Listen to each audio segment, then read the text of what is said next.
All right, so last we left off, you guys were in the Thunderforge Theater, uh, talking to Fonwela Stoneborn. Though at the moment, I don't think she had introduced herself to you yet. You had seen somebody that fit the description that you had heard of, and had started addressing her when we cut off. So, picking up from that point, you guys had ventured to the Thunderforge Theater to find out if Fonwella would either assist you in your current endeavors, or perhaps give you an in with getting into the Stoneborn faction regarding the guild affairs. Going from that point, Fonwella sees you guys come in and says to each of you, "Well, now, you guys are a little early for the shows and whatnot, but what can I do for you?" We were actually Hargis here was going to see if you could play this evening. This is the famed Hargis, and we're the Brand Boys. Hargis and his Brand Boys is what we're called, or the Brand Flakes. We haven't quite settled on it, but we're back up for him. So Right. Firebrands. Or Argus and the Hey, Firebrands. that's good. I'm not looking to do mainline performance. I know y'all's reputation, but I was wondering if I might play backup and some sort of round robin or something, if that's possible. Just for the experience, mind you. You've seen her expression go through a myriad of emotions at this point, from like the kind And I'll just say, of normal for a bard, I know. she's used to people coming in and making odd requests. And she went from the whole like, that's nice, dearie, to the, oh no, to, No? okay, well maybe we can work something I'll out. be glad to audition. Um, Although I usually don't have to pay for my keep. I pay for my keep with my I pay for my living with my instrument. But, right. I realize Well, here I have to prove myself a little more. Well, just so happens I might need some assistance with. I could probably squeeze you in if we worked on something for a little bit. We have a show going on in about a week that might.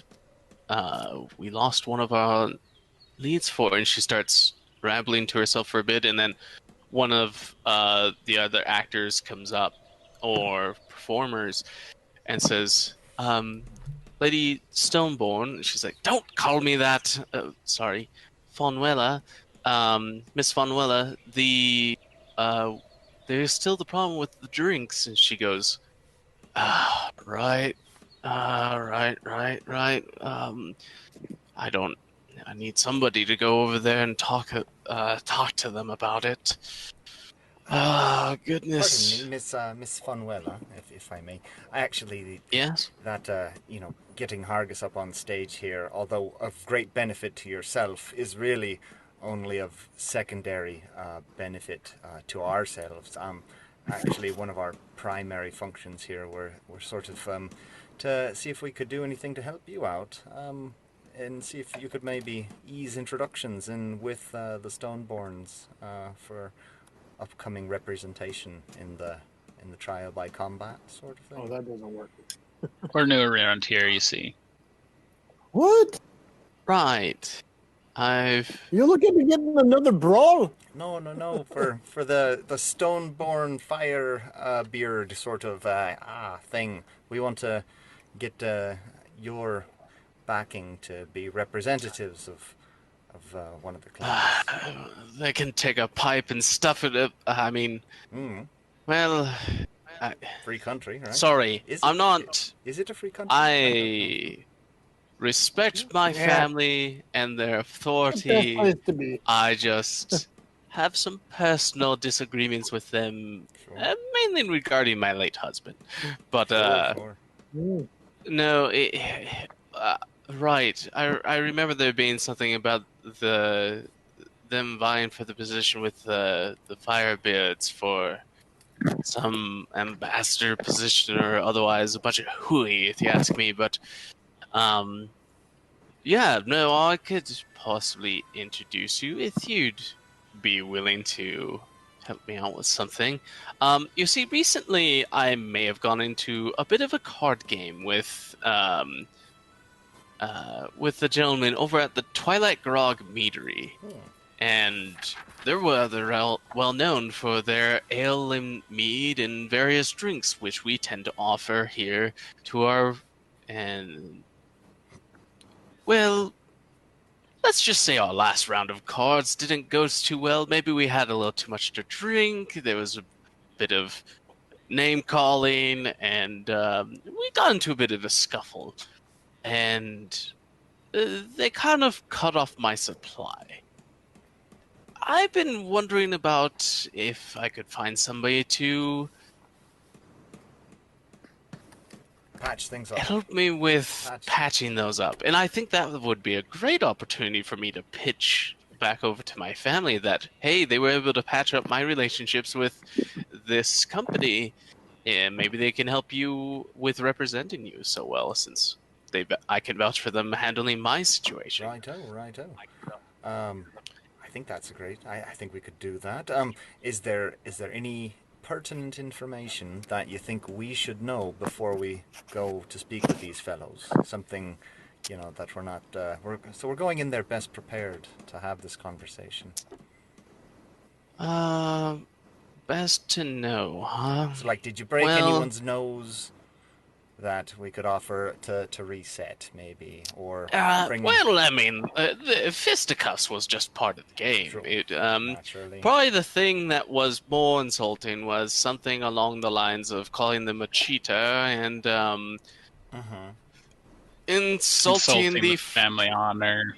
Well, yes, some broken bottles of fine ancient wine that was procured a long time ago. About it having actually been sipped may have been a bit of a problem, but I just don't want to get into it. Best water under the bridge. Sure. But no, if you want to go talk to help me out with that, the person you'll want to talk to is at the Twilight Grog. They're over in between the Emerald District and the Diamond Enclave area, which you guys have traveled through quite often. It's kind of the town center exists in the middle of the town, and the Diamond Enclave is where you guys kind of the uppity, noble-ish district where private housing and that Diamond Hammered Inn was at. And then the Emerald Enclave, which butts up against that, was the area where you found the Mountain Shadow. And you guys are on the edge of the Emerald Enclave between it and the Quartz Quarter, which is the common area. So you guys are kind of split on the main roads that way. So you just head up along there, as it's in between that area. Talk to who there, you were saying? His name's Bran. I'm gonna butcher his name here. This is what I get for using generators. Bafrek Caveforge. Bafrek. Well, we've had some great relations with brands in the past. Bafrek. Bafrek. Sorry, there is no N in there. Not as good. Bafrek Caveforge. Bafrek Caveforge. Alright. Mr. Bafrek Caveforge. And so we'll be telling him that we are your representatives that you have sent on your behalf to make amends for the most recent unpleasantries, extending your... Yeah, chances are he's going to want to... he'll probably want to gamble for it. Alright. So you think he'll want to gamble to make amends for your fight? Well, he's a bit of a... compulsive sort of type person, I'd say. No, he just likes friendly competition. He gets bored. He's a he's a sort. He's Gotcha, a gotcha. good card buddy. He's Very. fun to be around, and he appreciates good drink. Okay. Um, So you want the us last. Good you wine, want us good to women, and the engage in a mules. game of Yeah. cards and like lose a bunch of money to him. So how much would you like us? How much? No, do if you want us lose, to... he'll just hold that over you. You'd probably have to win. All right. Okay. How much would you like to give us to sort of use as the stake in repairing this relationship? Like what? How much are you willing to? Just to use stake on my here, let me give you this. And she goes and she pulls out a little emblem. Seems odd. Seems decorative. You don't really recognize any of the filigree on it or otherwise. She's like, hand this to him and just say that you're there to make amends. And also, and she pulls out a fine bottle of spirits. It is obviously worn. It's etched on the glass its age and date, but it's in Dwarvish. However, it's so worn out that it's really hard to read, and it's in an archaic form of Dwarvish. She's like, right. and hand him this. He'll be willing to bet on this, and hopefully that makes amends. If you could, that'd be great. One of the things we pride ourselves on here is the fine food and drink Right. that we provide to our purveyors as they are enjoying our show. Absolutely. And having the Twilight Grog's meaderies, Important. fine distilled spirits is one of the best things that we can offer. Absolutely. So, Oh, Meadery. So they make mead? Oh, really? they do wines, they do mead, they do ale, they do all sorts of different types, but they start off as a have a meadery. I heard, question. I I have an heard important meatery, like they procure meats. So Oh, that no, makes no. more sense.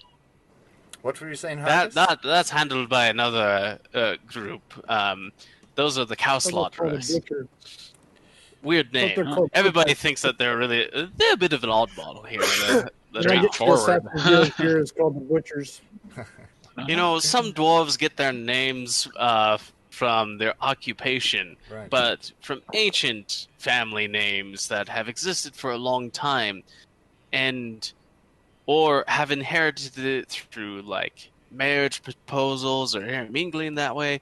Now the cow slaughterers are brand new, and they decided to call themselves that. Um, Hassanek cow slaughter is just an oddball. Don't ever talk to him. He'll probably try to offer you meat that is way too rare, and then you'll get sick and then probably die. Anyways, Right. All right. Avoid the mystery to meat. know. All right. Good. don't get I'm me just wrong. not gonna get The man's a caught up in genius it at carving and carving turn it cattle, into but steak. it's a little weird. Right. What was that, Hargis? I have a question. Yeah. What's It's that, important. Hargis? What's the seal look like on this bottle? And can I read it? Is it 'Cause I what could on the bottle? Replace it with my cut. He's trying. Are to, you thinking of opening the bottle? He's trying to inspect it to see Well, how I well wouldn't it's even sealed, know. and I mean, y'all talking. I got to think of something. it's pretty sealed. Make a Yeah. make a perception check because you're trying to make out the writing that's very much worn out on it. 14. You recognize some of the words. You don't recognize the name of the brandy that you have, but you do recognize kind of the date. However, it's in a calendar type that you don't know. You know that it's an older calendar. You just don't know the calendar date. that's old stuff. So This is probably from a Well, I'm different gonna era. try to Then. duplicate it in my mug maybe he'll crack just it. by using the name I got. Maybe he'll crack it open, and you can get a sniff on it later on that you might be able to replicate in the mug. Remember, those mugs only Or I can duplicate read it a over type. myself and replace it with my mug. Remember, those mugs only duplicate a type that you have experienced Right. yourself. Yeah. Oh. Right. So the bottle is the You got to stake. throw that in there, eh? Right. The bottle is the buy-in. And what was the first thing? Is this the badge or something? What is this thing? The Oh, first thing? that's just a symbol. That's something that we keep for our little memberships of um, our little get-togethers that we do. So this is just to get So, us entry to speak with the fellow. Is that oh no, it just means that he'll recognize you as actually representing me compared to some just right? person or sod that's trying to use my name. Gotcha. Perfect. All right. Don't worry, I've got it's a small trinket that we keep between friends Perfect. and So whatnot. we're to but- leave the badge then with him, present it to him and leave it with him, or are we keeping that with us, the badge? I mean, you could leave it with him, That's- or preferably return it to me Return the after badge you're to you. done. Return the badge to you. Okay, yeah, I just wasn't sure what Yeah. the purpose of it, what we were doing with it was. So, great. No, it was just so that I didn't have to go with you. Gotcha. Perfect. Oh, it shouldn't be a problem. Don't want to get him hot under the collar before negotiations begin. Did you gamble much in the army, Dakren? Were you big on card games? What do they play in the army? Dominoes, or what do they do? Like Cards mostly. I'm pretty good at cards, so if that's what he wants to play, sounds I'd like be up for that. And I I'm mean, more you of a know, they Washington. play around with dice and sure. stuff, but most cards were the easiest to carry around, and you know, when we're on guard duty or whatever, just easy to pull out some playing Did cards. you ever, in when you were in the army, did you ever play little games where like you took like small figurines to represent? I've seen them do it on in books and plays and stuff, where they have they say, oh, they set all the figures on a large map to show where the battle was taking place. Did you ever put a bunch of figures on a map and play a game of war with the dice, where you rolled dice to I don't know, see how many people got attacked at once or something? That seems like a... I mean, there were maps where we would position where our actual platoons were and stuff, but I don't know about hypothetical battles that were based on randomness. That doesn't. That might be interesting. That sounds a little. I don't know. Never heard of that before. I just kind of struck my brain there that might be something interesting to do. I don't. Anyway. Yeah, never would have thought of that. So. All right. Well, all right. And Jasper invents D&D within D&D. All right. The next session will be all of our characters playing a war game. Nascent war games. We'll be playing Austin Ballard, the human male. I'll be Austin. I'm the Eldar. Oh man, that's hilarious. All right. Well, that sounds great. All right. We'll give that a shot. We'll go give this fella, Mr. Caveforge, a visit, and we'll see how it goes. Anything else, or should we get going now? She's like, well, if that's all you're here for, I got to get back for work, and she starts going off and talking to people again. Argus. But you guys were directed where it was at. You guys could choose to go there now. You still have a good amount of the day to get to. I believe I have written down that this is the new day after you guys just woke up. So other than attending the temple, still really early afternoon. You know, it occurred to me what we were supposed to do at the temple. Remember, Hargus, you were saying you felt like we forgot to do something at the temple? Do you recall that? Just before we came here, we were saying we felt like we forgot to do something. You were going to have them look at your sword to see if they could remove the curse from your sword. Yeah, I wasn't sure where to start. I think somebody did suggest that that's where we should go. Right. Although, I think our experience... I'm thinking about naming him Ray, just reasoning with him. Who's that? Reasoning with who? I'm a shadow fellow. Okay. I hate to kick him out of house and home. Well, tell you what. Here's the plan.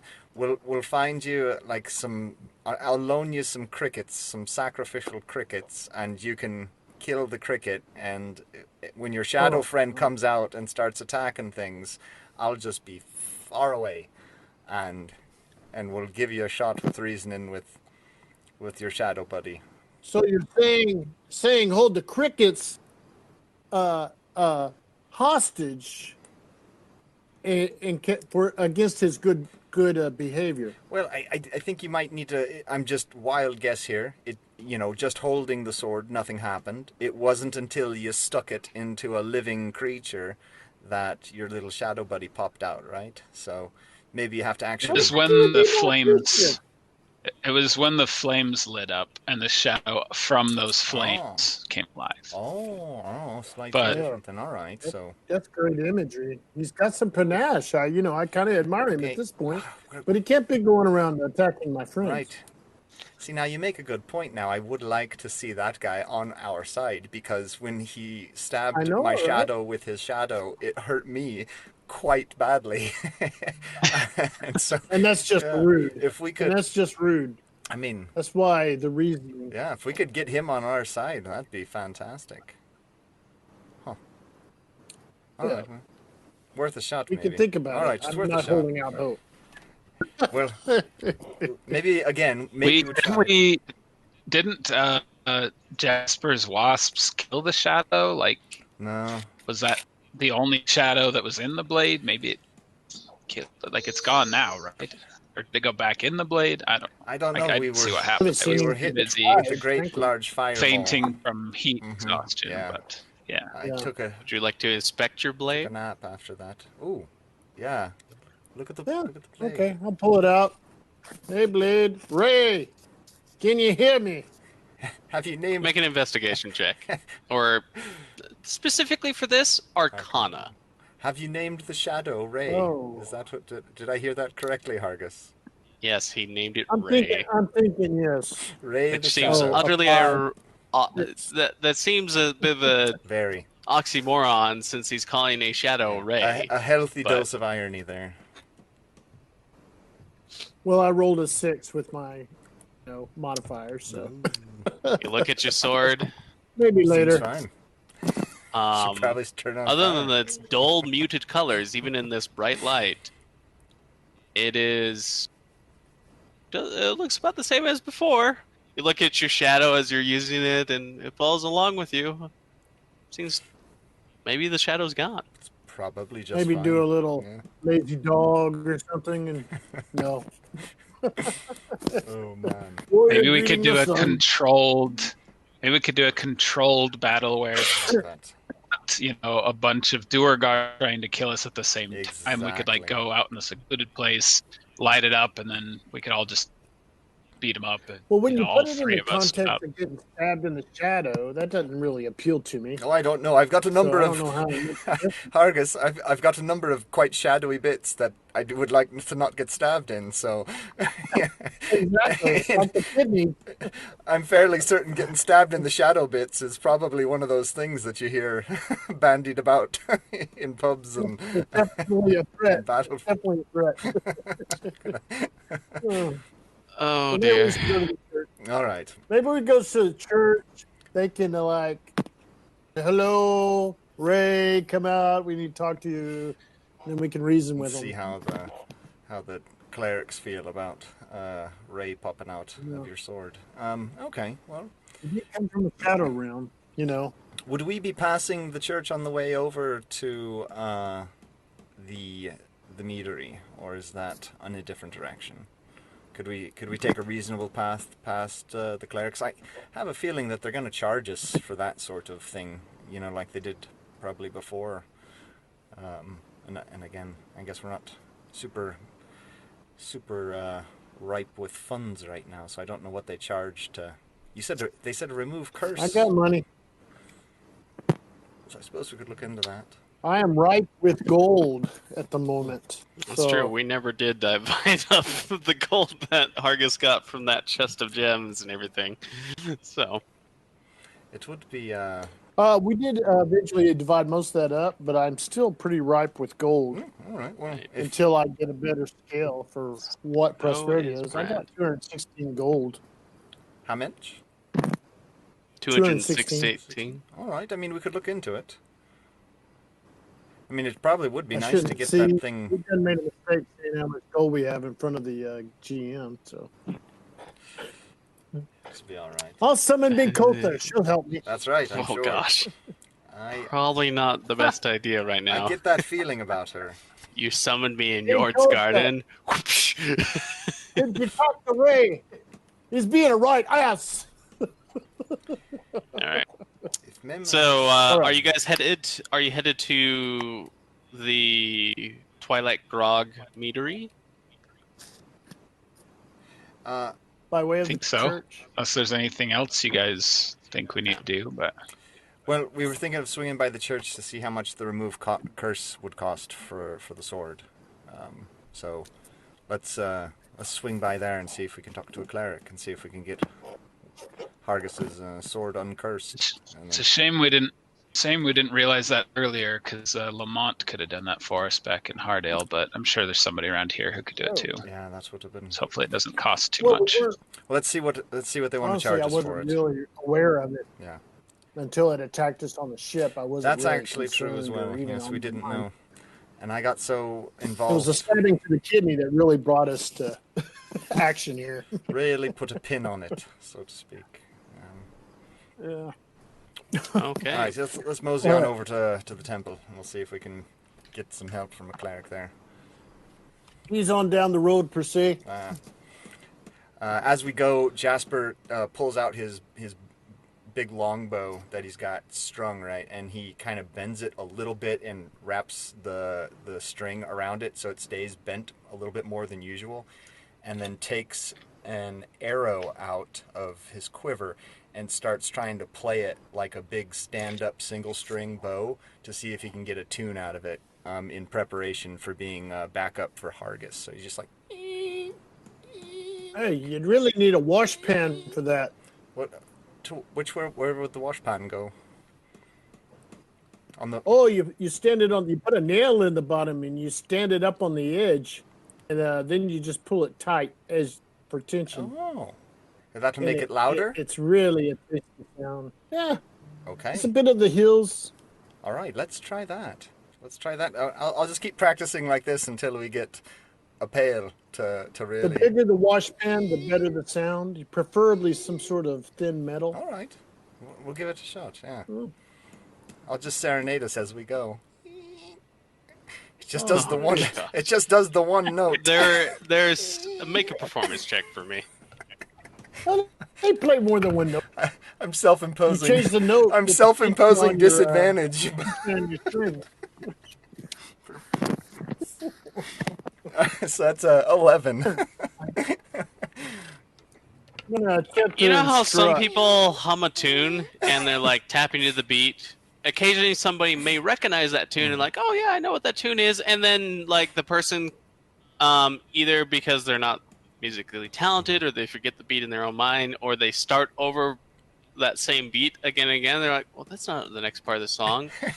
It's kind of like that. There's a couple passerbys that just look at you and is like, and like you either get a couple songs stuck in heads that they weren't planning on, but for the most part, So every once in a while, it makes you you try twitch. you aren't making people cringe and running away from you, but you're not necessarily drawing people's attentions to where they're like, oh, that sounds pretty good. It's more of acknowledgement of the fact that that's a tune they recognize. You know what? I know what I can do as a musician. I know what I can do. What's that? I don't necessarily have to train him to do anything except keep one note. I think that's the So- only note. That's the only option open to I'll me. pull out my heart and see if I can find where he's at. Of course, we are walking while we do this, Yeah. but it's pretty much a stationary deal. But that's what we can do. On the way we to can the see if we temple. can find that one note. Yeah. You know what I mean? Yeah, And yeah. then I can work around it. I'm trying to keep As a this gifted one musician. constant seesawing back and forth note, just wavering through the streets. Oh. So now it's like High Plains Drifter or something. We better. I feel like I better stop before we Yeah. enter the temple here, or else they might not let us very far in. Which Oh, which nobody- temple did you go to? Did you go to the Treefather? Did you go to Yord's temple did you go to? If Treefather's open and available, let's go see what the Treefather has to offer. Yeah, you could definitely go into They would be opposed to fire, but okay. You go to bed. Okay. You feel you would be opposed to fire? Nice little buddy. Who's to say maybe the Treefather likes fire? Some trees It's true. only spread out their seeds after bursting into flames. It's true. A natural cycle is a very important part. Rebirth. Yeah. But yeah, let's go see what. They're called phoenix trees. Yeah, they're out there. But Fire, nature's exfoliator. Nothing's more wild nature than a good old-fashioned forest fire. yeah, makes you wonder what a forest fire of Dead Man's Forest would be like. Stinky. Considering most of it is A bit like rocks a and barbecue. gems. Yeah, stinky. All right. Do we see a cleric around as we walk in? Yeah. As you enter in, there's a few people paying piety and doing various services, and a priestess eventually comes up to you. This one is a dwarf in nature, but much more in tune with the natural course of like trees and plant life. There's a good mix between the crystalline trees and flower and floral In here. and normal, more organic Traditional. foliage I kind of as feel well. like this dwarf may have a background of rebelling against his parents in high school. I want to be a florist. No, you're going to take up the pick like all your grandparents. Well, it's female, priestess. There you go. Same story. So, Walk but that on arranged marriage. seems with a somebody minor. that just is paying homage to the Treefather and understands that there are others, and well, their path may be different. Who knows? But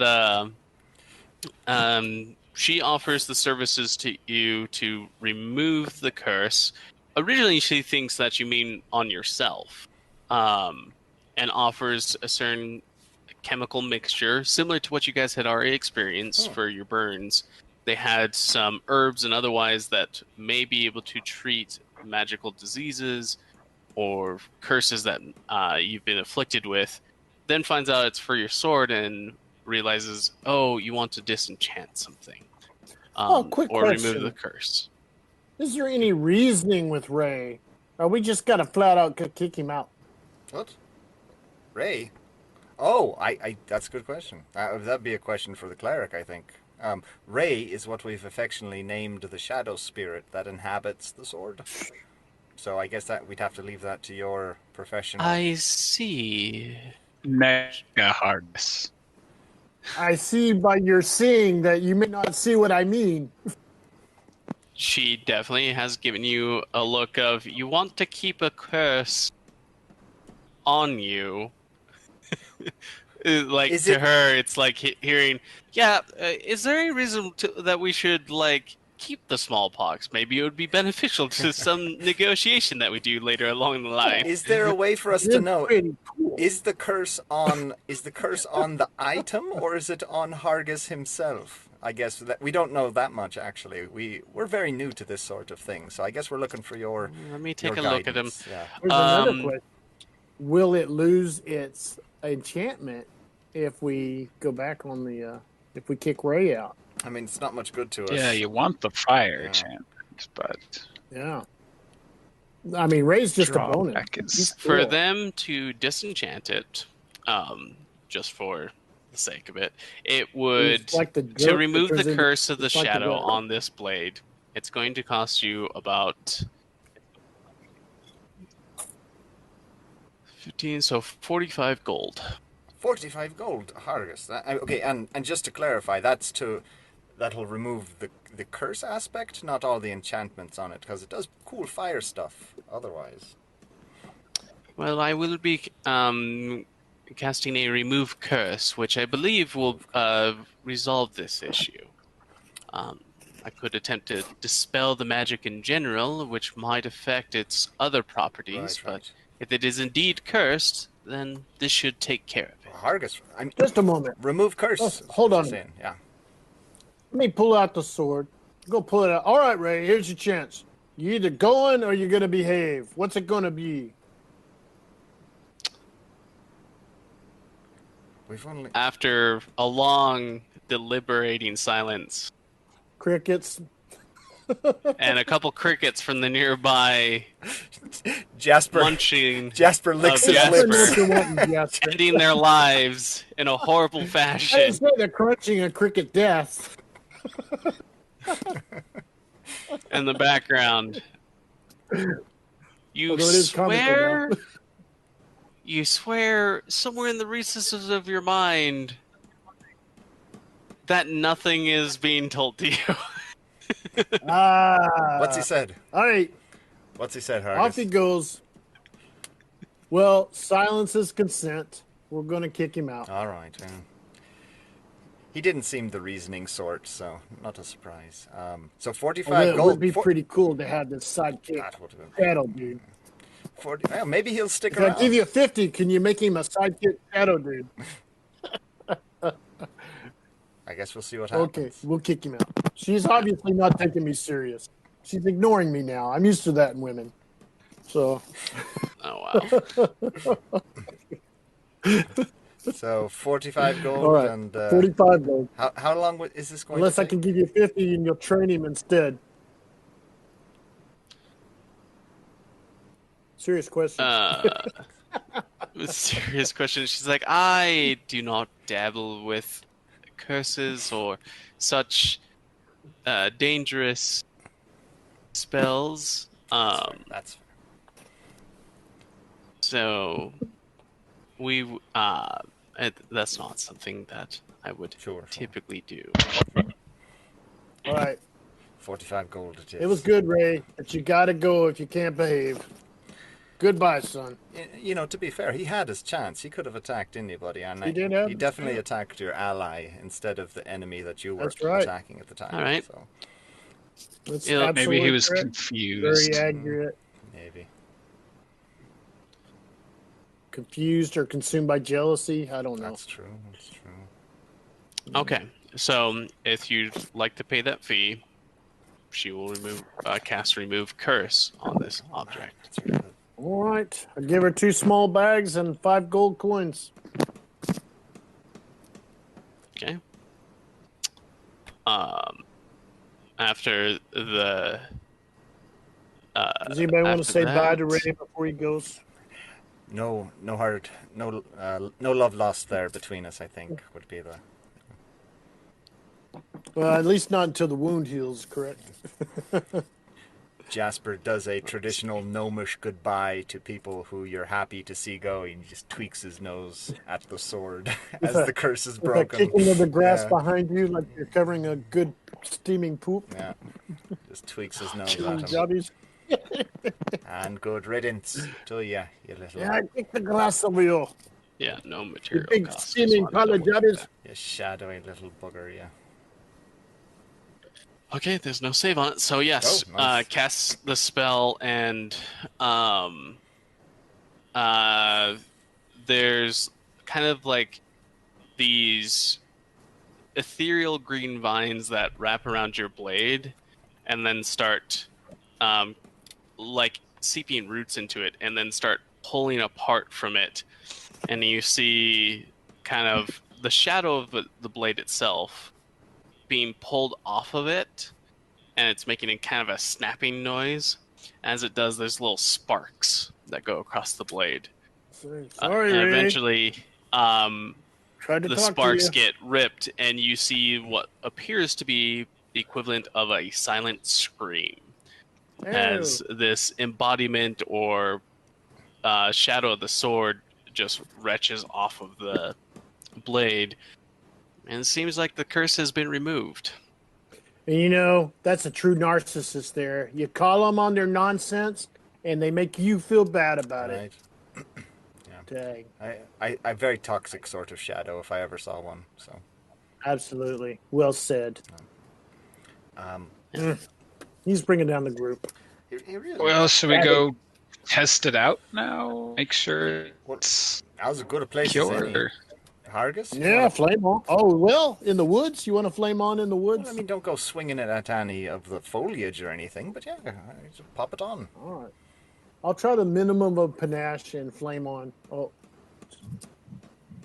That's sort of like a test drive at that point, right? You know? Yes. Sorry. I had a honeydew. You're good. Flame on? Flame on. Okay, so where are you going? You're just going to ignite the blade? Well, I'm going to check my surroundings. I don't want to ignite any of my friends. We've already done enough damage with Ray, so y'all might want to back up so we have an opportunity if there is. No, let's see it go, Hargus. Let's. All right. Okay. Take it for a test drive. So, panache, flame on. Okay, so you ignite the blade, and as the flames start ascending the blade edge, and your shadow gets casted onto the ground, your shadow seems to stay there. There doesn't seem to be anything. No funny business in particular going on. It doesn't seem to have any funny business at the moment. All right. Are the flames still green? Damn your ambiguity. No, they're red. Oh, interesting. Just a normal red, traditional, normal red glow. I like the mystery of the green. You know, sorry I can't work it out with Ray, but you know, he had to go. Hargus, I feel bad asking again. Would you mind fronting me for one of those remove curses on my bag of fuzzballs here, and see if you could bag of 50 gold. Do you have? Are you able to do that? Yeah, again? there you go. Use what you got. So, with that, it seems to be working. And it's just radiant around you. You're not really noticing anything. However, what was the standing warrior? What was the damage type on that weapon again? It did what weapon? Regular damage. Yeah, 2d6. Well, I think it's a flame tongue. Yeah. What were you saying? It's a flame tongue greatsword? Scimitar. Should it be a 1d6? It's always 2d6, doesn't matter what the type of sword is. No, actually it does have a type thing to flame tongues. That's why I'm asking. It's a scimitar. The slashing damage is 1d6, but the fire damage is 2d6. No, I mean I'm looking at the flame tongues right now, and there's 2d6 for greatsword, 1d8 for longsword, Well, I've been doing it as a D8. Oh no, I get what it's doing here. No, you're right. Damage. It is 2d6 regardless of the weapon type. For some reason, it's just showing the damage type of the weapons as well. Never mind. Yeah, I was confused by its display. Saying what? Yeah, it's just kind of a cheat sheet for the different weapons and stuff. But yeah, so it is an extra 2d6 slashing, and it is a finesse weapon. So yeah, that's why you can use it. Especially when I use it. I'm sorry, Miss. I didn't get your name. What was your name again?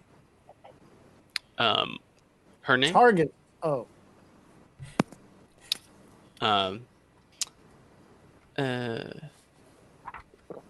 Roshia. Roshia, appreciate that. Roshia, are you able to do that again? I've got this bag of little fuzzballs here, which should turn into happy little fuzzy animals, but they instead turn into angry attack me animals. Could you remove the curse from that as well? I mean, yeah, if you think it's cursed, I could try. Worth a shot. I appreciate that very much. So here you are. Thank you very kindly. Okay, 45 gold, please. Yep, there you are. Thank you again, Hargus. I've added that to my... She goes and she casts the spell, and you see these vines once again wrap around it and start to pull, and then they break and shatter. Did it... Was that the same? Did that work?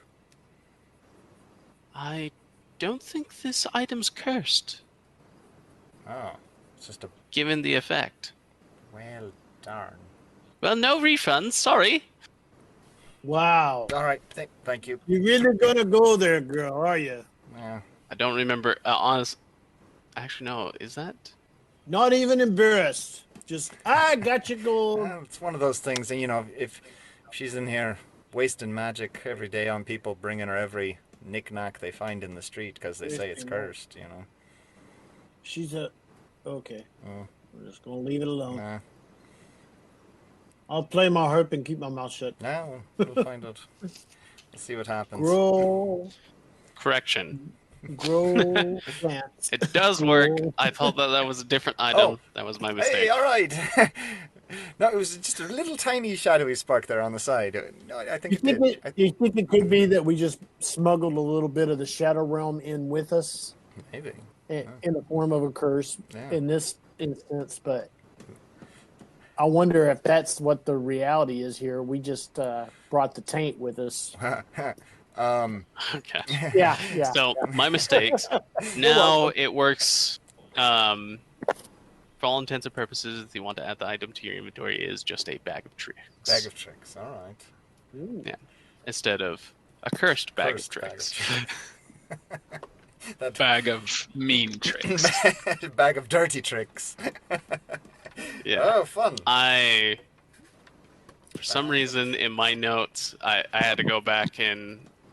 Sorry, Austin, I wrote this down wrong in my notes. I thought that one was an actual... It was intended that way. My mistake. I did not realize it was just a cursed item. No problem. But yeah, so that after spending that gold, it has been removed from both of those items. Thank you very, very much, Roshea. Appreciate that. I am making my dragon tattoos fly through the fallen green leaves that I'm sprouting from illusion. That's really cool. From my lyre of illusion. That's really cool. I am creating growing vines and leaves and may have been my little dragons fly through them while I'm keeping my mouth shut. She kind of acknowledges your guys' presence as like adventurers, always the weird sorts. True. Just like acknowledges you. Thank you for your patronage and using our services today. It's all the blunt force trauma to the head. It's all the blunt force trauma to the head. I think it adds up over time. Anyway, one sec. Especially for the smaller races. You can only juggle your nuts so much, you know. Right. Jasper just wanders off to the side real quick, pulls out one of his prayer seeds, puts it in the ground, gets on these plants. It says a prayer to the Treefather, and thanks for everything. Says a quick prayer, and then gets ready to go. Okay, brushing off. That's basically what my actual intention is. That is my prayer of thanks. Yeah, well, but I know I appreciate. It doesn't mean I have to be nice to the cleric. The cleric. Well, she did us. It cost a bit of gold, but I'm really looking forward to see what the bag of fuzzies does when used after curse removed. So. Dust crickets. Maybe a great large aggressive. You can only hope, lad. Like the size of a mastiff that I could ride into battle on my great battle cricket. Ooh, sweet. Mandibles sweet, clacking. With only a little sneezing. Think of the jumps. All right, let's get moving. Jumps, jokes. Yeah. All right, so where are we going next? The Meadery. Place to win a gambling. Yeah, we're going to go try and gamble, so... I think that'll be your time to shine here, Dakren. If you're maybe you and Hargus both, I feel like have probably gambled a bit, not to cast any aspersions, but if it's cards, I'm pretty confident I could. I've thrown the dice and never regretted the loss, but I can't say it's made me wealthy. All right, Twilight, Grog, Meadery, here we come. Maybe they throw washers. I could do some washers. Okay. So, you guys make your way through the thoroughfare, eventually going in between through the town center again, because it's a little quicker, given the directions of finding out where the Meadery was.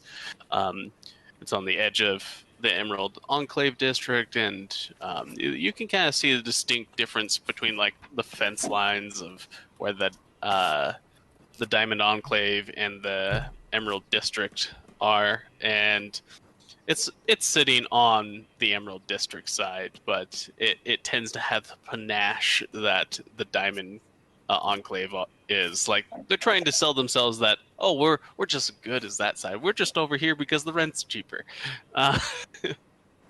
And further away from the sewage river. Yeah. For the most part, it's elaborate like most other places here. Well decored.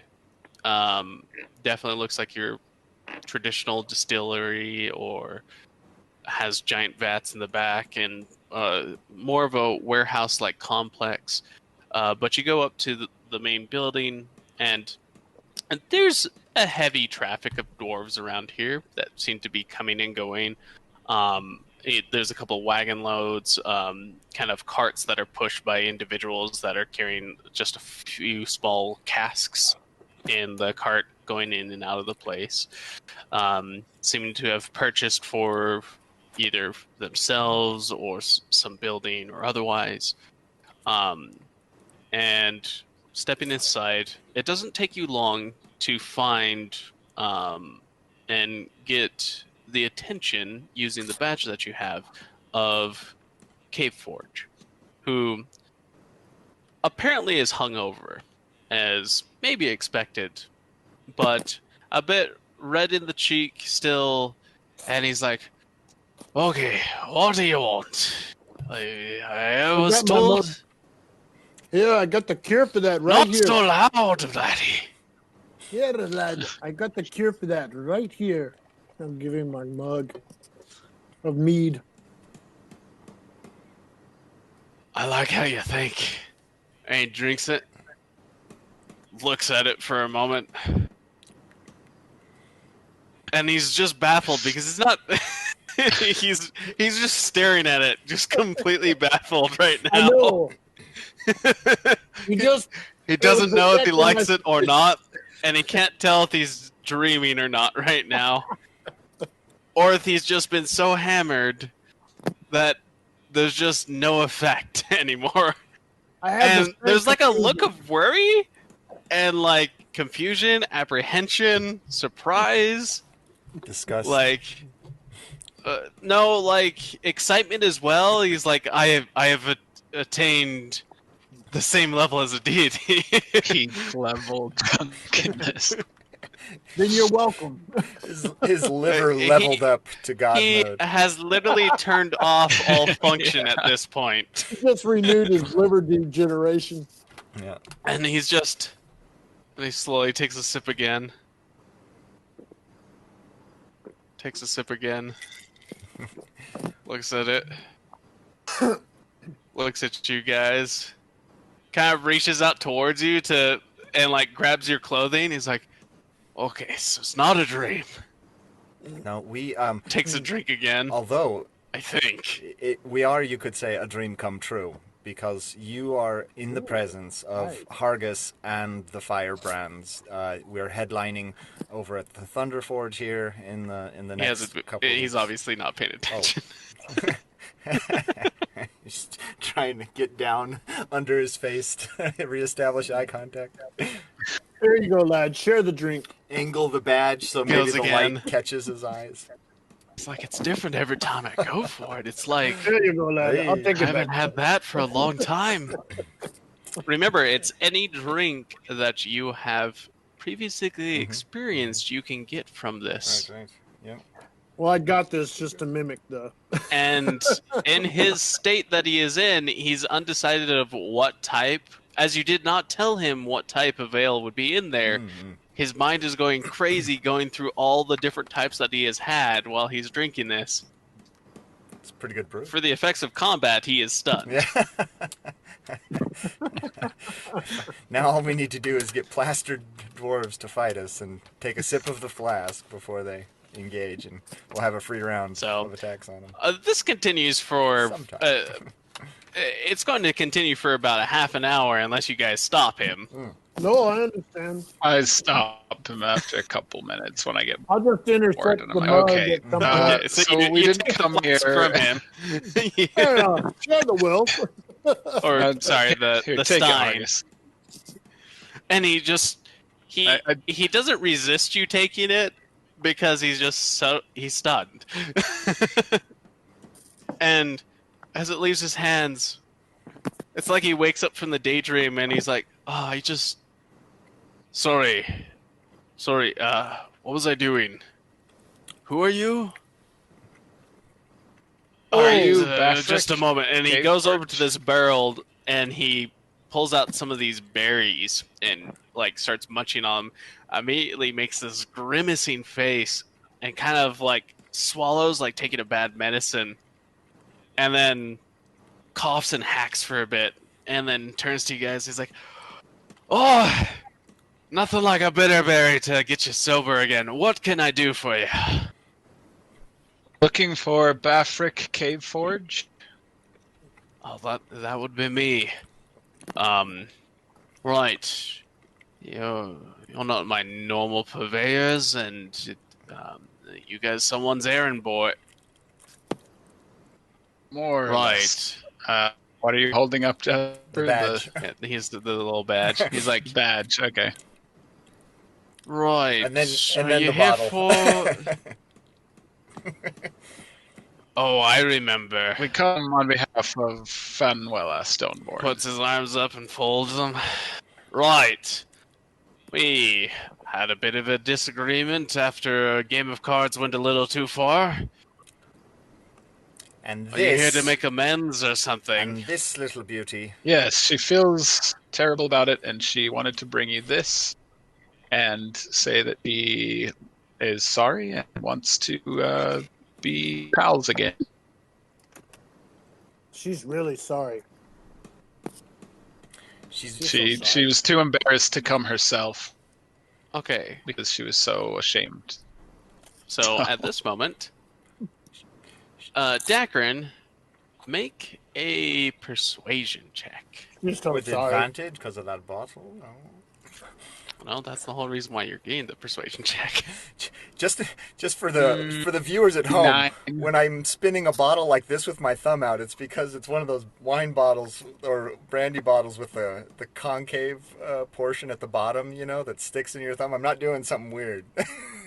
I just realized this is a weird thing to do, but they got that thing in the bottom where you like put your thumb. I honestly thought you were doing the feather and the tart again. Yeah. That's Hargus's. Don't steal it. Yeah. That's a 9 on my persuasion. So yeah. Okay. She was betting. Kind of gives you a hard stare. She was betting that our man here could beat you in a game of cards, and she was willing to put this up against your renewed selling of your fine vintage to her establishment to put the stakes on. So he perks up at the mention of playing cards against you guys. Yeah, she's pretty sure. She's pretty sure our man here can take you in a game. So. And he very much does the same eyebrow thing. Do you know Davy Jones from Pirates of the Caribbean? That moment where he raises one eyebrow during their little gambling thing? Just the whole... Yeah. Look, that's the look he gives you. He's like, cards, you say? He's really good. Well, you better bring something worthy to ante up on the table. What do you got there? It's hard to read this. It's hard to read this ancient dwarven, brandy. Ancient dwarven brandy. Ancient, right? I'll be the determiner of that. And he grabs the bottle, and for the second time, as you've seen him become stunned, and he goes, "Where on earth have you been hiding this? Where on earth have you been hiding this building?" Just sold it. Come on, share the wealth. I'll take a dash. We're probably going to go with the Firebeards. I know we probably just sold the bottle and then use that to pay for the curses and our medicine, and then just moved on. Well, now he's doing it. Well, we'll see. Maybe there's still chance. It's not ours to give away. It's ours to use as a gambling chip in this game. Oh. So. Says you, lawful good gnome. Brambrack probably would have already tried to take a swig from it. Where did he? If he drank alcohol. Who knows? But he looks at the bottle, he's like, so you're saying she's willing to wager this? With you being the middleman to get back her rights? I thought it was just a gift of reconciliation, not for us to gamble away. It's a friendly wager. She's betting that our man here can take him in a game of cards. Come on back. And he starts to lead you back to this room. This is a much deeper pit than I was thinking I was jumping over. Hey, just because, she's trying to get you, like, an inn with a noble family, gotta be something worthwhile for her in exchange for that trouble. It's gonna be rolled to die. He comes back. It's kind of like this room is well furnished. Like for the rest of the place that you've been in, it's kind of just normal wooden floors, built for practical use, for transporting of goods, for the work at hand. But the room he leads you into is well furnished. Looks like it's meant for comfort and panache, and it's well decorated and kind of lower lit interior to make kind of a comfortable area. And there's a table in the middle and a nearby bar, and then it seems organized for a good game of cards.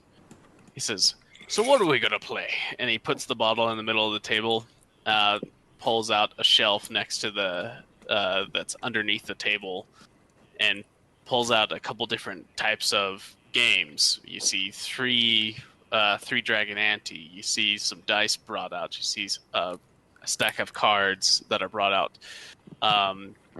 It says, what are we wagering? What are we playing? Actually, I think that's on the table for what's being wagered, but what do you guys feel like playing? Cards. That's how the altercation started. Seems seems kind of reasonable that that's how we end it, right? Although not a card player. Bookends. I'll stick with craps. Okay. With that, he will. You'll have to teach me, Hargus. I'd like to hear about those washers. Okay. So he hands you some cards. Austin, are you going to represent this? If the other two would like to participate for their own gold and glory, you may. If you want to put gold on the table, he will try and match it. Just gold for gold? Yep. Considering I'm already... Dakren is representing the house. The others can join for their own plea and pleasure. However, that does mean you will be going against Dakren as well. Well, I figure we're all playing against the house, right? So Jasper... We can bet the table, is what you're saying. Jasper's going to very seriously pull out one of his very simple toys that he constructs to give to children and put it on the table and slide it forward. Goes, I'm in. What have you got to stand against this little What's beauty? What's that wood duck do?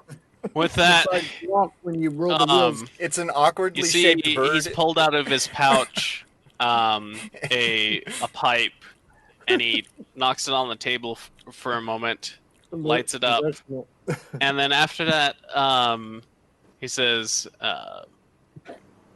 let's see, what is that guy's name? Let me just check my notes here. Very seriously, Jasper turns his... All red, come out and deal. We got ourselves a game.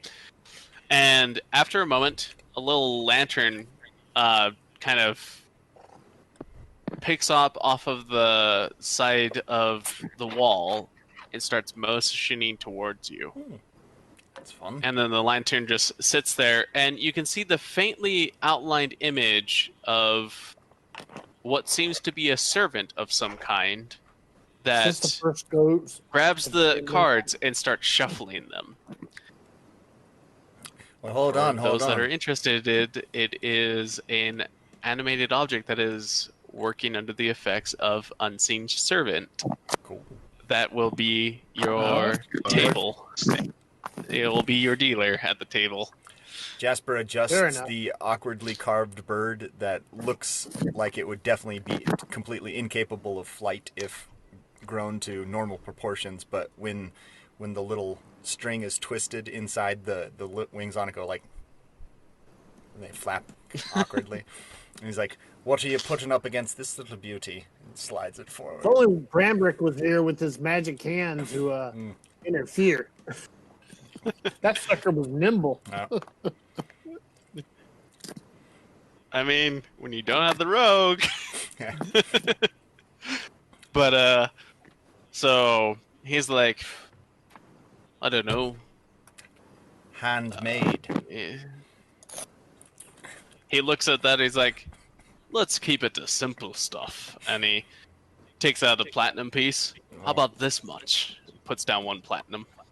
Well, yep, sure. Yeah, that works. I mean, you know, I was thinking more like 1 gold for something like that. But sure, if you put a platinum against my little toy, that's absolutely it is. So we'll play 3 rounds.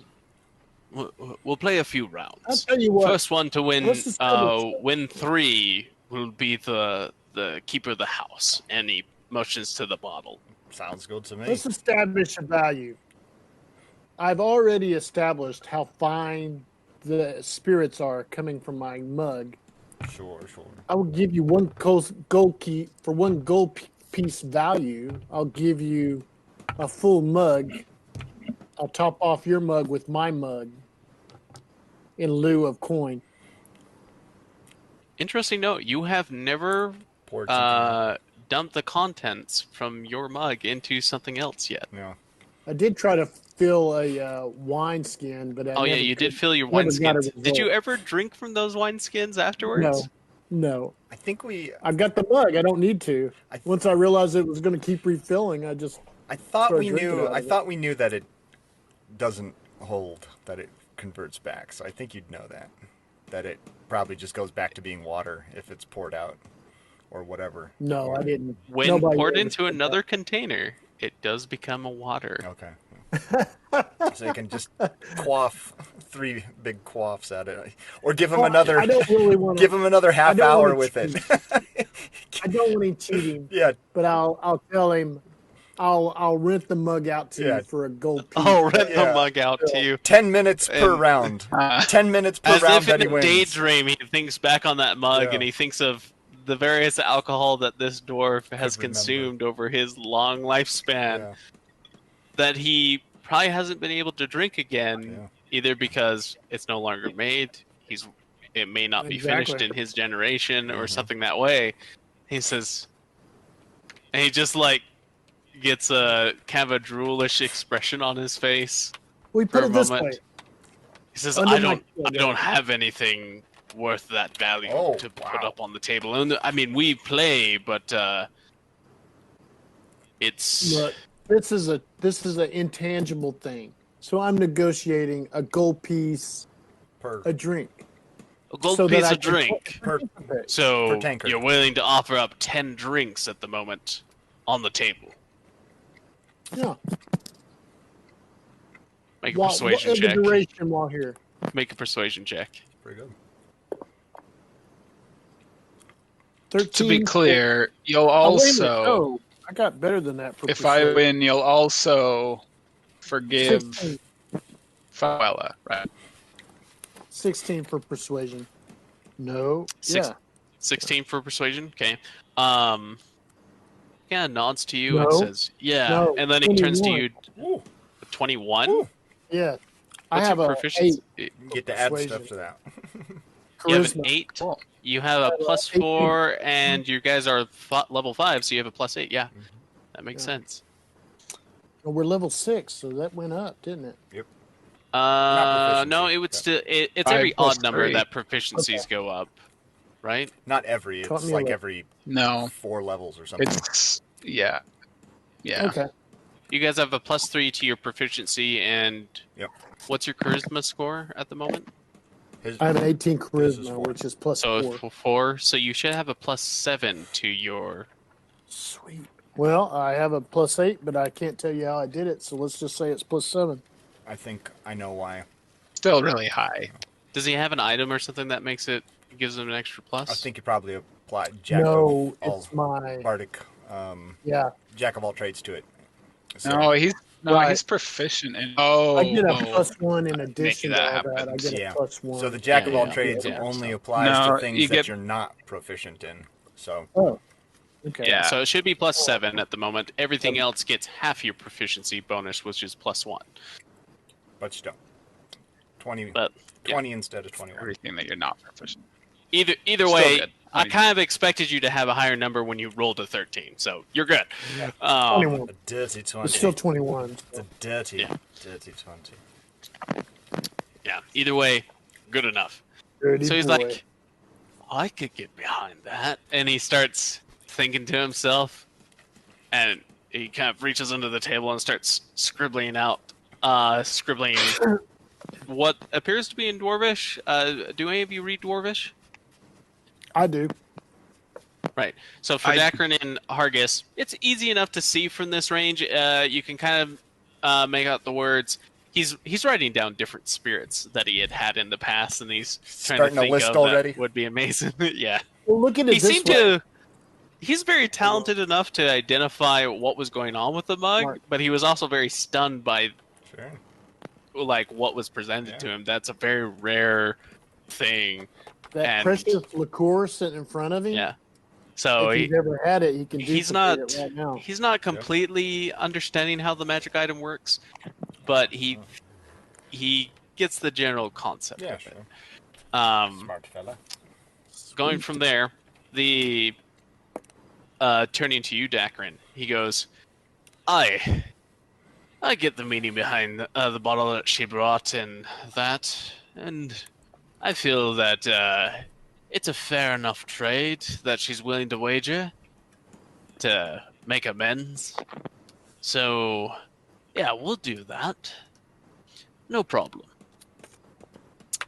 He then Play. deals out to you each 3 cards. So grab 3d6.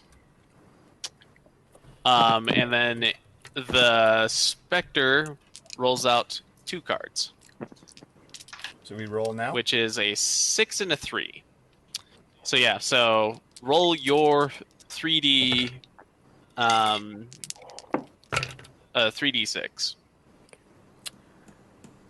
3d6. Oh my gosh. I rolled a 3. So- Do I add my?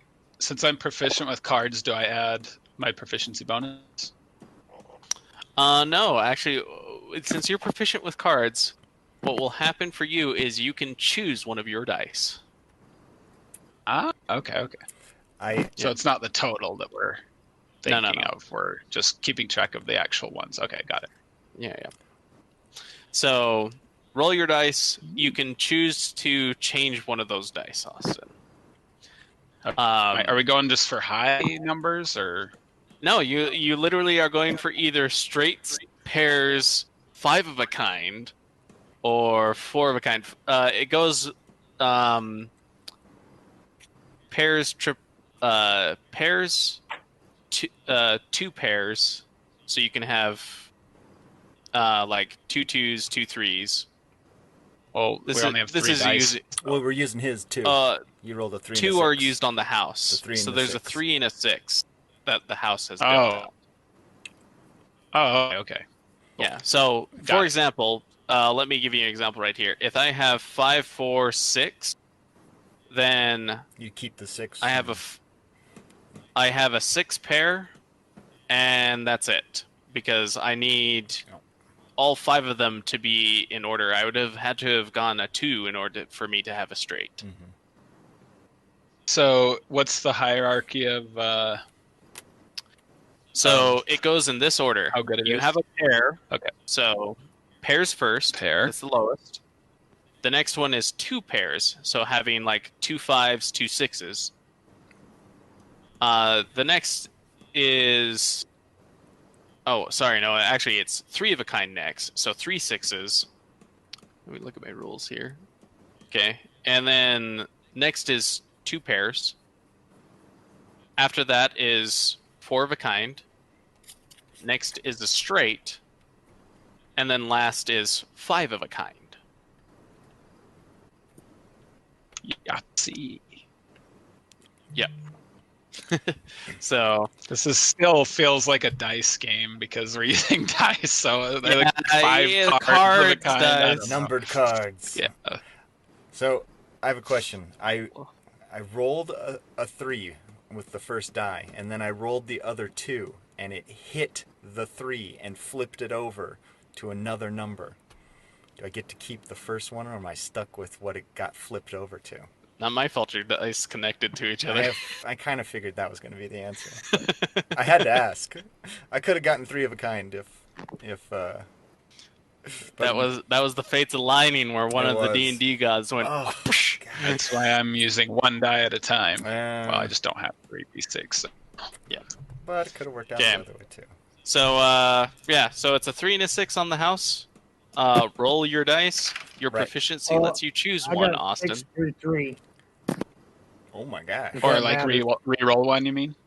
Full house. Yeah, re-roll one that you would want to. Okay, I got the same number.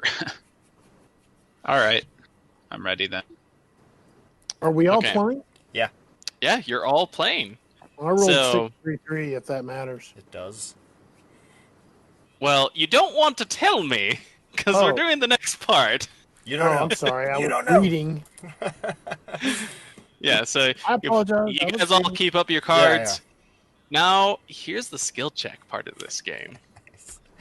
Make a deception check if you want to. You can make a deception check or a persuasion check against someone's insight. If you succeed, you can force them to fold. Jasper says aloud, he's like, all right, so if I have all 6s here and the 1 6 there, is that good or is that bad? That's my deception. What? That's my deception check. Jasper says out loud, I've got make a deception roll. Who are you choosing to try and make fold? I guess him. Yeah, I'll go for him. Okay. I just are all 6s good? Is it good to have all 6s, or is that?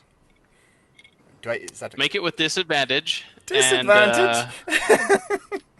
Oh well, you're saying all 6s. Right. Did you mean for it to intend what's on the house as well? Yeah. Because there's a 6 showing, right? Right. So I'm trying to make him think I've got all 6s in my hand and 1 there. But so you're making him think that you have 4 of a kind. Yeah, but because Jasper's bad at cards, he's trying to lie about it. Okay. Make a deception check against his insight. Not bad. 15 on the die. So 18 total. 18 total. Yep. Huh? Ooh.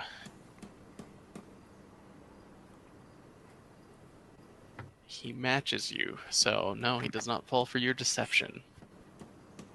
The sweat forming under his his eyes. So he sees you, kind of glares at you for a bit. Right. Now he's going to do it to you, Dakren.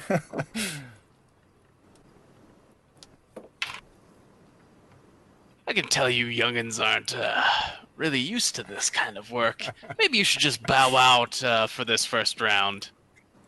That's his bluff or his deception check towards, or persuasion check towards you, Dakren. Make an insight check against his roll.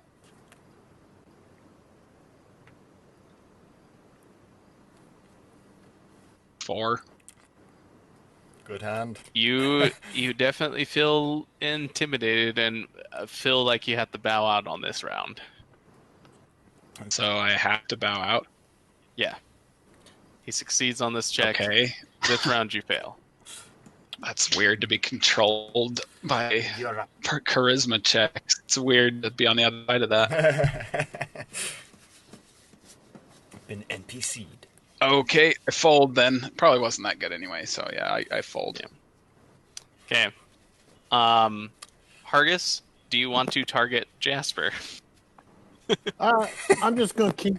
I'm just going to work. I'm not going to try to insinuate I'm winning or losing. I'm just going to try to keep a poker face by keeping my face in my mug. So, Well, let me see what I roll for that. is there like a put more money down to get more cards kind of a game, or No. So what's the how folding this game entail? works? Let me take you the full details right here. Let me just read them off to you. So after the cards are dealt, you roll the dice and you find out what's in your hand. You can then choose to spend your action deceiving another participant. If you succeed in the deceit, you're able to convince them to fold their hand by having bluffed them out. However, on your next turn, you cannot do it to the same person. And that's the next thing. So he did it to Dakren this round. Gotcha. He can't choose Dakren on his next round. But is Dakren still That's in why the there's game, or is that like? Yes. Oh, okay. I just Because folded this round, I guess. There's several rounds to this. Okay. The whole point of that is that if you think somebody has a really good hand and you know you have a bad one, you're trying to bluff them out of it. Sure. However, it's not like I can keep doing that to Dakren Over and over. Okay. Cool. each time. All right, Hargis, you're up, man. I rolled a 19 for persuasion. I'm just raise an eyebrow. You raise an eyebrow, and are you targeting him as well? Then? Oh, I'm targeting the table. It wouldn't be the table that you're playing against. It's either Jasper, Dakren, or Caveforge. I think he meant Forge. Caveforge. Well, Yeah. I would be playing against Forge. Okay, so you're targeting Caveforge. Okay. Yeah. By the way, your drink offer is going to Dakren and Jasper as well. Okay. I'm sure we could have got that for free, but Well, you have your own cup, remember? if I reclaim it one day, yeah. Not my fault if yours was in the bucket. He never took it. He will bow out on this specific interaction. Okay. So, okay. All right. Because I rolled a natural 1. All right, Hargis, it's down to... I'll start drinking out of the mug and wipe. W2 cards go down. Who gets the most? I think definitely Hargis. He had like 4 of a kind or something, right? 6-3-3. Yeah, full house. So 6-3-3. So you had a 3 of a kind and a 2 of a kind. Yeah. Well, how many dice are we supposed to roll? Just 3. You're right. Full house. Yeah, just 3. There's just 2 on the table. Yeah. You did it correctly, Hargis. Yeah. So he gets that. Okay, next round. So deals the cards out again. Feel free to roll your 3d6. Caveforge, unsurprisingly, Austin, once again, your proficiency allows you to roll a additional one. Unsurprisingly, Caveforge now knows that Jasper can't bluff very well. So, seeing all he had was a single pair. What are the house dice? I hope they're 6-3-3 again because I just rolled double 6s. Hey, all right. Ooh. It starts off with a pair on the table, so everybody can get something higher than a pair. Can you discard? No, you only get Austin's proficiency with cards is allowing him to re-roll 1 of his dice. Basically, scammer. Maybe. I don't know how that works.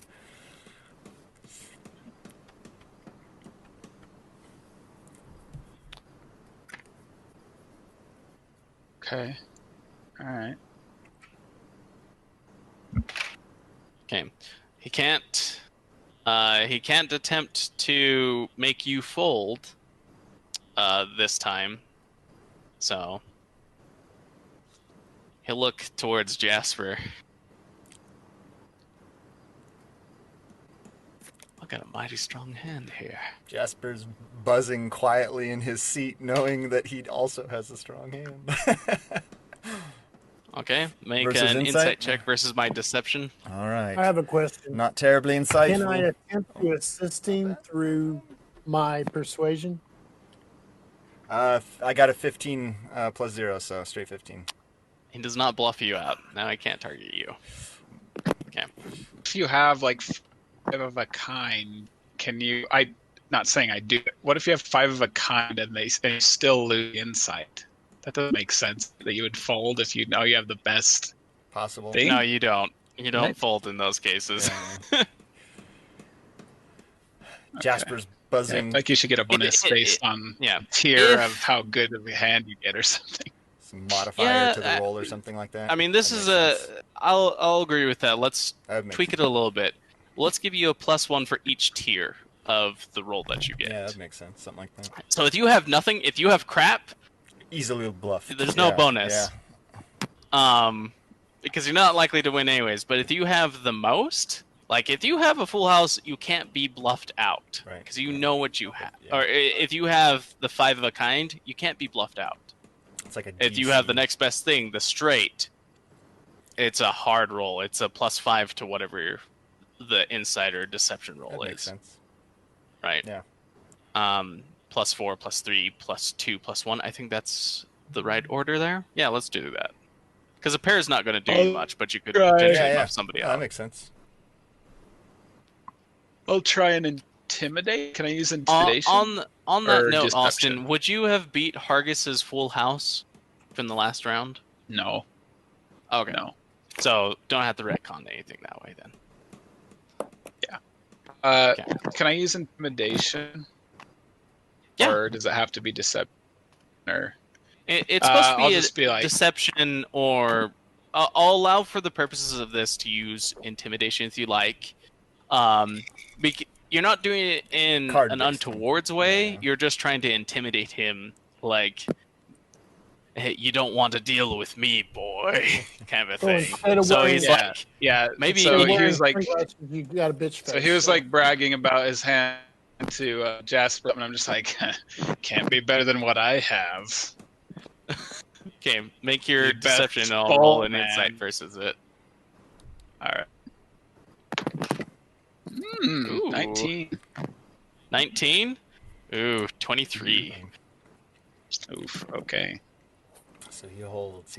One wise dwarf. Fellow. Well, I mean, he's a professional gambler of a sort, so it makes sense.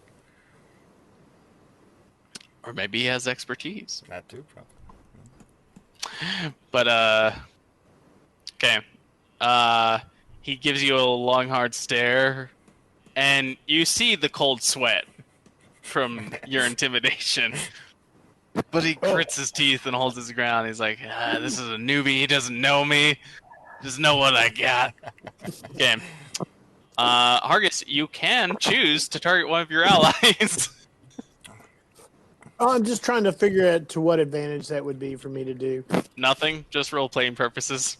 Yeah, okay. I'm just giving them the same... you and Jasper could target each other. Oh, that's right. Yeah. I'm just giving the same brainless smile as I... Because remember, if one of you two wins and beats Dakren's hand, Dakren still loses. And he's representing the house at the moment. Oh. Rolled a natural 19. Yeah, so if you guys win, so it's really no point in them playing. Right? No, there is. You guys will find out. We can try and Okay. And, I'm going to go ahead and fish out a gold I piece. offered this as a means to complicate we the shot matter, ourselves not in the necessarily. Oh no! All right, intimidate me, Hargus. Intimidate me. You guys may have taken the bait without thinking about this, but intimidate me, Hargus. Go quick. I'll raise you.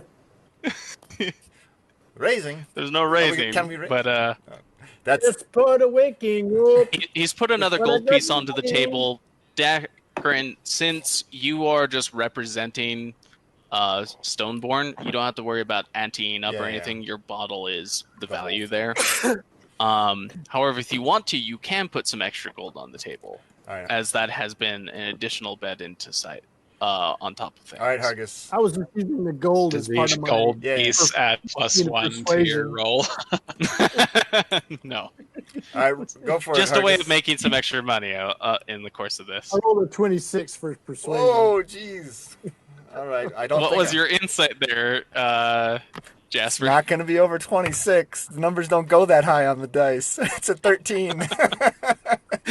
So Jasper sees that gold go, and it's slow motion. Slow motion where it And hits. his eyes just slightly get wider. And then it finally settles, and Jasper just goes, Puts another gold piece down. So there's 11 gold pieces on the ground now. One is flat, one is gold at the moment on the table. There's platinum on the table? Yeah, which is 10 gold pieces. So there's 11 gold total on the table right now. That's doesn't have to deal with the bottle. Okay. Jasper folded on that one. Okay. He has no gold to ante up with. So. With that, he's like, okay, cards out. And he kind of guffaws, puts his cards out. He only has the pair that was on the house. He had a 3, 4, 5, and then the double sixes, so he only had the pair.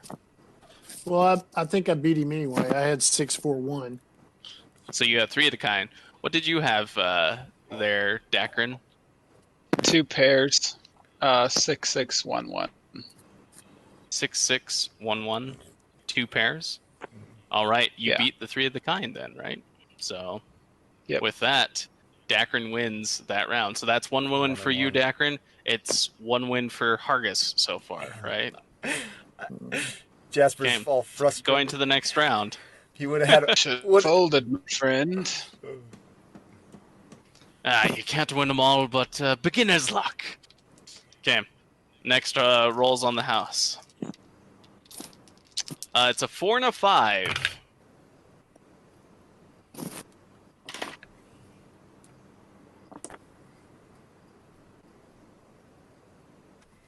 Okay. With this time he'll look at Hargus, and he's going to attempt to make you bow out. Okay. Got a mighty fine hand here. 17 plus 7. You seem to have used your luck so far. What's your insight? It's your insight, not your deception. Oh, insight. Oh, no, it's like a 1. Insight? Yeah, I think that's a 1. 17, 2. though. 2, so 19 still. Yeah. Okay. With No, that, go ahead. I want to hear what you have to say. You educate me, please. Anybody got a straw for this? Right. So with that, goes from there, goes on to you. So yes, he does convince you to bow out with his roll. Oh, no. So you get intimidated by him, and you feel the need to bow out in this round. So, with that, Jasper, do you want to intimidate Dakren? No, he's going for Caveforge, of course, and. Oh yeah, it's been a turn since then, so you can't do it again. You're no known Titan, I tell you that. So, in fact, Dakren can do the same. Both of you have had a turn since then. So this time, oh no, Dakren got bowed out the first time. This time around, I didn't get a chance the first one because he did first, and then I was out. So, sure, what the order is. He goes before each of you, anyways. So, but did you try and intimidate him last time? Oh, you did, huh? Did Dakren? He goes before all of you, anyways, so it doesn't matter that way. He will always intimidate you first. Gotcha. I'm going to pull out. So who does he intimidate this turn then?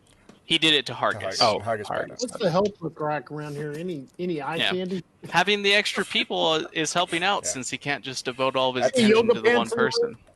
So this time, Jasper's going to be holding his cards, and he is going to try and do the opposite tact of deception. You're going like, oh boy, these sure are bad. I'm sure am glad I can't put any more money down. Boy, these are bad cards I've got. Make a deception check. Oh, come on, you little bugger. Can I use sleight of hand to roll one more of my die over again or something? Sure, make an attempt versus the unseen servant stats. Oh, Let's see. Jasper's really hamming it up there. Okay. While Jasper, here's an interesting note. 17. Are you going to Jasper? Are you going to try and intimidate him, or provide the help action to him doing the sleight of hand? I don't see how I would know that he's trying to do that though. So. Okay, so no, so just should I make a performance check against his insight to see if he realized me going? Oh, there you go. Oh, sure, yeah, let's do that. That sounds like a fun one. All right, my insight. I see what you're doing. Yeah, I can see that. Yeah, make a performance check. My insight's 8. I don't 11. think. I don't think he notices. The way I do combined checks in my games is you both want to go high. You know, it's not like you want to contest. It's not a beat. It's both of them have to succeed. Right. So the way I do it is if both of them add up to 20, then it's the 6 for both, because it's like if I rolled a 20 on performance, I'm being so subtle, obvious. That it doesn't matter how insightfully as he can tell. On the other hand, if I do crappy, but he's super insightful, right. 20, then it works either way. Oh, yeah. But when I rolled an 11 and he rolled an 8, it's just 1 off of 20. So he notices I'm doing something, but he's like, So in that case, it was barely. He thinks you're telling him to bluff him. Yeah, that's fun. Yeah, like same with throwing somebody better. That works. Thing, it's like how skillful you are catching it and how skillful you are throwing it. It's just like one can compensate for the other. Yeah, so, sure. But yeah, that one was just barely just missed. I do like that because you can make the DC higher based on the total. I've definitely done it before where they have to pass the threshold 5 or whatever. I've definitely done it where it's the threshold where it's like the DC is 10 for both of them. They both have to pass it. Yeah. Which is a kind of similar, but it's a different format than that one. And I think both had their places, but I like that one. The important thing here is that Jasper missed on both of those counts. So what did he roll for his persuasion? For his deception was if it's persuasion, I can get higher. Is it persuasion or deception? Well, you were making a persuasion rather than a deception at that point. To try and get him to bow out? Yeah. Sorry. Did you say you were just doing reverse psychology? Yeah. So you're trying to do deception? I mean, you can do persuasion or intimidation or one of the others. I'll go with persuasion. That'll get me a higher number. 10. 6. So that's a dirty 20 on my a dirty 20 on my reverse psychology. Yep. I hate you right now. I rolled a 19 total. And I had 4 of a kind. Just faking it like he's got. I rolled really bad, and even with that +4 that we talked about earlier, I get a 19 total. Oh man, that's pretty good. I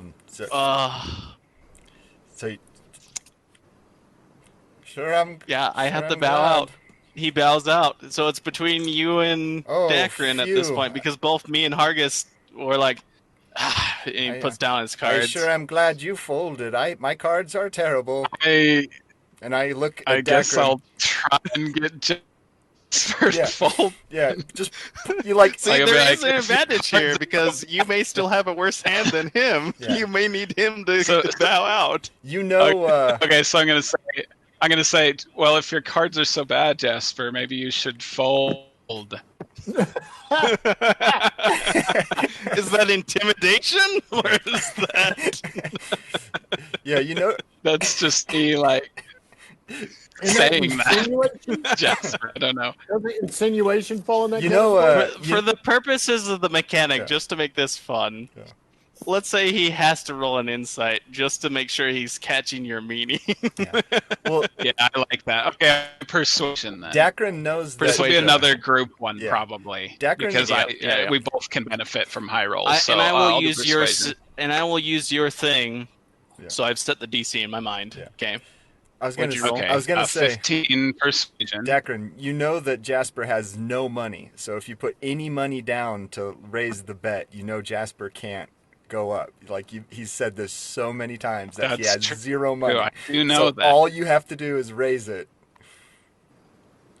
By the way, did I win the pot a minute ago? It's like cumulative.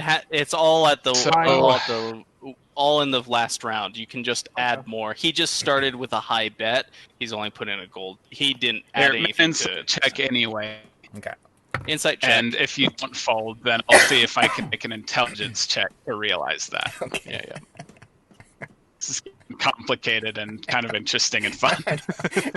I got a Right, so that's a 15 persuasion. 3 insight. You He fail? doesn't know what I'm doing. Doesn't know what I'm doing. It So I'm doesn't going to know make an what you're intelligence check. So I'm going to make an intelligence check to see if I remember about his gold thing. What would the DC be for that? I'll say. You said it like 2 seconds ago. I'll say it's a 14 DC. Not super difficult. It recently Okay. just occurred with Hargus. Okay. All right, I'll make an intelligence check. So a little bit below hard. Absent-mindedly just sort of rub the orchids poking out of my pocket for good luck. 15. Hey. Okay, so success. I don't know. Okay, These cards so you don't fold, and I'm like, These cards are pretty good and I here.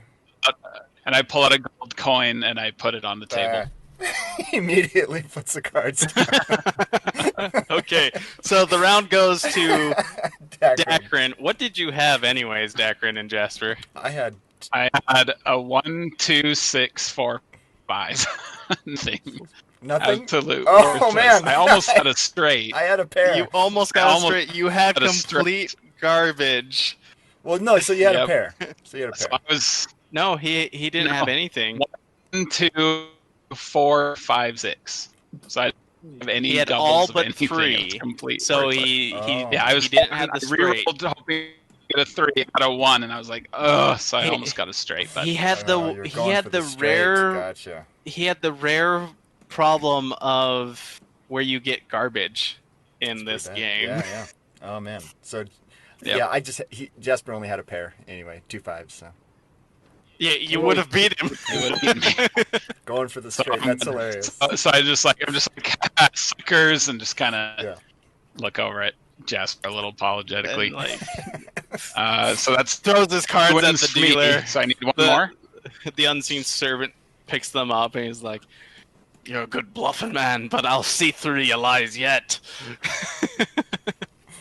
Gosh, this is funner than I That's it, man. expected. Okay, let's go with the next round. All right. Okay, so 6 and a 4 on the table. I rolled. Oh, no. And I have to do this roll.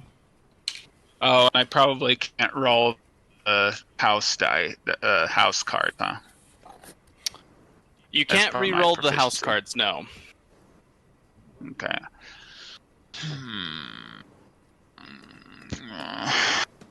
6 and a 4 on the table. Dare I? Dare I? re-roll? Okay. With that, he's going I'll just to, keep it. since he was going to pick Jasper this round, because that's what I rolled. However, with you bluffing with the garbage roll, he's going to target you, Dakren. He probably would. Yeah. So, especially whereas I think you have 2 wins now. He Yeah, I does, do. yeah. Yeah, and you only need 3, and then the game's over. So he's going to target you. All right. Just because you got lucky doesn't mean you should get lucky again. You should really bow out on this one. I've got this one in the bag. And he's also going to Alright, throw what did another he gold roll? coin into the Ooh, into it. a gold coin in. All right. I got an 18. You got an 18? I got an 18 Yeah, with as the well. bonus of my. Oh, okay. Yeah, so a pair is no bonus. 3 of a kind is +1. 4 of Wouldn't the garbage be no bonus, or would it be a -1 probably? It's a minus. Let's be honest. I'm doomed. Okay, in minus that case, I only have 15. In that case, I only have a 17. Oh, no. So I guess I'm just So yeah, he. So I guess I'm barely off. Yeah. So I rolled an 18 total. Here's a weird question though. Do I have anything to gain from folding?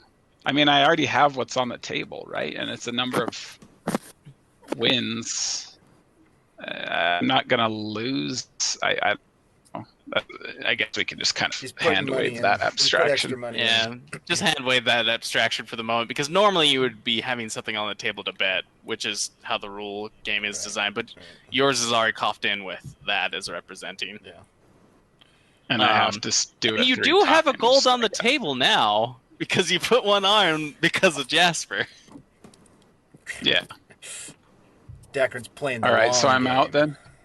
Yeah, so you're out for this one. You're forced to fold. That's okay. All right, I had 2 pair. You had 2 pair. Okay. With that, well, if you had 2 pair, it's not a -1 to your roll. I know. I didn't take away. I just didn't add 3. I thought I added 3 because it was pair, 3 of a kind, 2 pair, but it's actually 3 of a kind, 2 pair plus 2, right? Yeah, so it's a +2. Yeah. Yeah. So I was one off. Sense. Yeah. Jasper, you already intimidated him last round. Dakren's out. Hargus, you could intimidate him this round if you wanted, or persuasion, or deception. Wait. I forgot to add my insight bonus. I just added those, and I forgot to add the Oh, +2 really? insight Just bonus. the die in that? So you rolled a 15? 19. Okay, you're still in. Hey. Yeah. All right. Okay. Argus, You also have your There's luck just stone. that. So yeah. So yeah. You also it would have your normally luck. be a plus. Yeah, the luck Yeah. stone. So okay, yeah. I was just adding the tier bonus, so never mind. I'm still in, even though you guys know what I have now. So That's okay. I don't know if that makes a difference. It won't change. They can't re-roll their stuff. Yeah. And they want you to win That's anyways. Come on, Hargus. You gotta. Yeah, that's true. You gotta intimidate this guy out of here, Hargus. Get him to fold. Oh, that's gonna be a problem. Get him to fold this round. And like in a normal game, if I have like pairs of 6, if I have a pair 6 and you have a pair 4, obviously the pair 6 wins, right? Sure. Yeah. So 16. Oh, is that's my a good way modifier. to break ties. yeah. That's Let me your. go refill my drink real quick. That's your Okay. deception what- or persuasion. With persuasion, 9 + 7. 9 + 7, so 16 is your persuasion to try and get me to fold out. Right. Oh, natural 18, not a problem. All right. All right. Let's show him. Yeah. So you all stay in. We know what his is. His is 2 pairs. I also did have you 2 get? pairs. What's your number on the 2 pair? 2 6s and 2 4s. I think you said. Yeah. Okay. That's what I got. I mean, that's kind of that's almost the only one that you get. 2 6s, 2 4s. I have a 4. And and what's a your 6. last dice? I have a 4 What's your and a last 6, dice? and my last dice is I a have- 5. Okay. I have 3 4s. 3 4s. You have 3 4s, so 3 of a kind. Double pairs does beat that. So, Austin, Yes. what is your dice? You have 2 pairs, but what are the numbers? Oh shoot, Austin. 5 6 5 6. Oh, so 2 So 5s and 2 basically the best 6s. 2 pairs that you can get. Mm-hmm. 5 Yeah, 5 6 6. you beat us That's it. then, because me and Dakren both had 2 6s, 2 4s. Except I had a 1 on my last dice. He had a 5 on his last dice, so he would have beat me, but you beat him. Nice. Okay. Yeah, best But possible that's- 2 pairs. So. But with that, that's round 3, and he goes, "Gah!" Jasper dashes Just throws the cards up in the air and they flutter. Yeah, throws them down. With that, you do get the bottle. It goes to you. And then, which is What should bottle I of call fine it wine. in my inventory? Um, Ancient brandy. Yeah, ancient brandy. You don't know the name. It's been smudged out. All you could see on it was a date of a calendar that you don't recognize. What do you take for it, Um, Dakren? What do you but take for it? you do get the platinum piece and the gold that he put on the table. I don't know if you get the gold back to Hargis that he put down on the table. Yeah. I'll give you guys back your whatever you guys put on You're there. not, So you're not I'll give keeping you 10 the. gold for the Not brandy. bad. You're not going to keep the wooden toy that Jasper made. no, I'm giving that back to you. I didn't even know that was on the table. What? That was Jasper's whole buy-in. I know. You didn't pay attention to it. Do I know how much this brandy's worth? Yes, A lot. you do. However, selling it might be a bit of a difficulty. You could ask him if he'd be willing to buy it. Sorry. I mean, does I answered that wrong. I know how much. Back? I know how much that brandy's worth. She didn't mention anything about getting the brandy back, or that bottle back. All right. She did say that she wanted the symbol back. Mm-hmm. He just knew it was a valuable bottle, and he kind of looks at it longingly for a bit. And he's like, "Well, you won, so I'll repay my debts. It's figured out and everything that way. But if you'd be willing to sell that bottle to me, I'll give you, say, 5 platinum pieces for it." 50 That is a gold. low roll. 50 You gold. do know that that's low for it. 50. Not really low, but it's low. That's not even worth Okay, I'll just be selling. like, I'll take my. I'm sure any number of people would be willing to bid much higher on this. So 10 platinum. Mm. 10 platinum. That's pretty close to its price. Wait, I'll throw in 10 gold if I can have a dash. He looks at you. I'm going to save that for a special occasion. I'm not going to open it right now. Well, the special occasion for me is trying it so I can drink it all the time. I like how you think, but I have plans. Very well. It was just a... all right, 10 platinum it is. Goes and pulls out a pouch and pulls out the coins and then hands them to you and gets the bottle from you. So yeah, So it was I'll worth add 100. 11 platinum. Yeah. My coffers. Cool. Yeah. It is basically worth 100 gold. It was just a fine bottle of wine. Not quite the 150 that you've heard of, but it was a pretty fine bottle of wine. Well, the Normal ease fine of- one is like 10 gold, so it's very, very fine. Yeah, So- it's not on keg. Not a bad. A proper To 14. ease the guy's losses and to keep us in his good opinion, I'll go ahead and offer him the mug for one last sample. enjoyment. Yeah. Yeah. And he looks at his list for a while. Says, "This can be anything, right?" Yep. And he just stares at it for about 5 minutes, deliberating. Eventually takes a swig. And says, "That was a good one. Love to have that again." So, how much for, and he's looking at Tankard. the tankard. How much for this? How much Well, would I you just be willing to casually- part with it? I just casually take the tankard and drink a little. Oh, I don't think I'm parting with it right now, lad. But maybe we'll see each other again and I'll share. Yeah.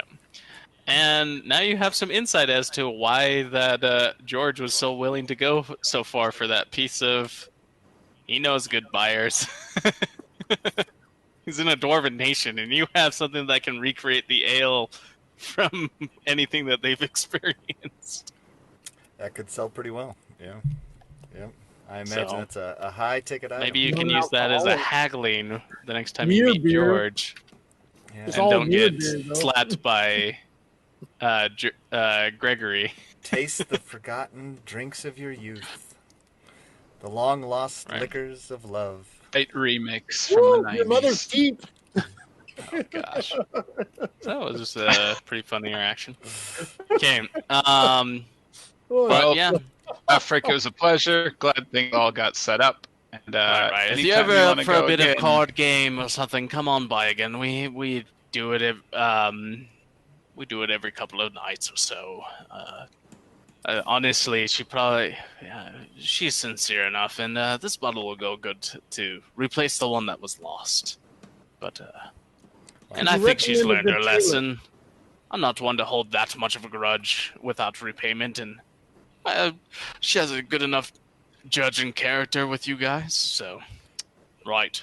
Well, tell her that she'll get her shipment here later tonight. Well, appreciate Can that. you recommend a good tailor? Great. Tailor? A tailor? Oh, I gotta keep up appearances. Tell her.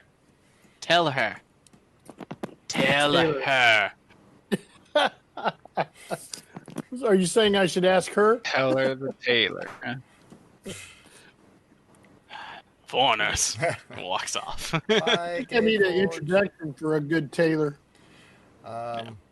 As we start... You notice that the unseen servant is dealing the cards again, and then he goes, "Oh, stop that! Just go back." And then it goes... It kind of like gets a slump in its shoulders, starts picking up the cards and shuffling them back, and starts like shuffling them fancy and goes back off to the wall. It's just as well. I got 2-1-1 that time. 2-1-1. As we start walking back towards the Thunderforge, Jasper's just going to be like, "What do you need a tailor for? Is there something wrong with your clothes as is?" Or... Oh, I have to keep up appearances, and it's hard to walk through some places with the wrong attire. You can go almost anywhere as long as you dress properly. Are you planning on getting a fancy... Do you recall the time we went through the Duke's Castle, and I think it was the Duke's Castle. Did we meet a Duke? We walked in someplace just so we could investigate something, and I just walked in like I belonged there. That's when you... But I was dressed for it. You and Bran, I think, tucked your way into that fancy library. You were saying you just kind of walked on in. Yeah. That's right. Which on your way back from this area,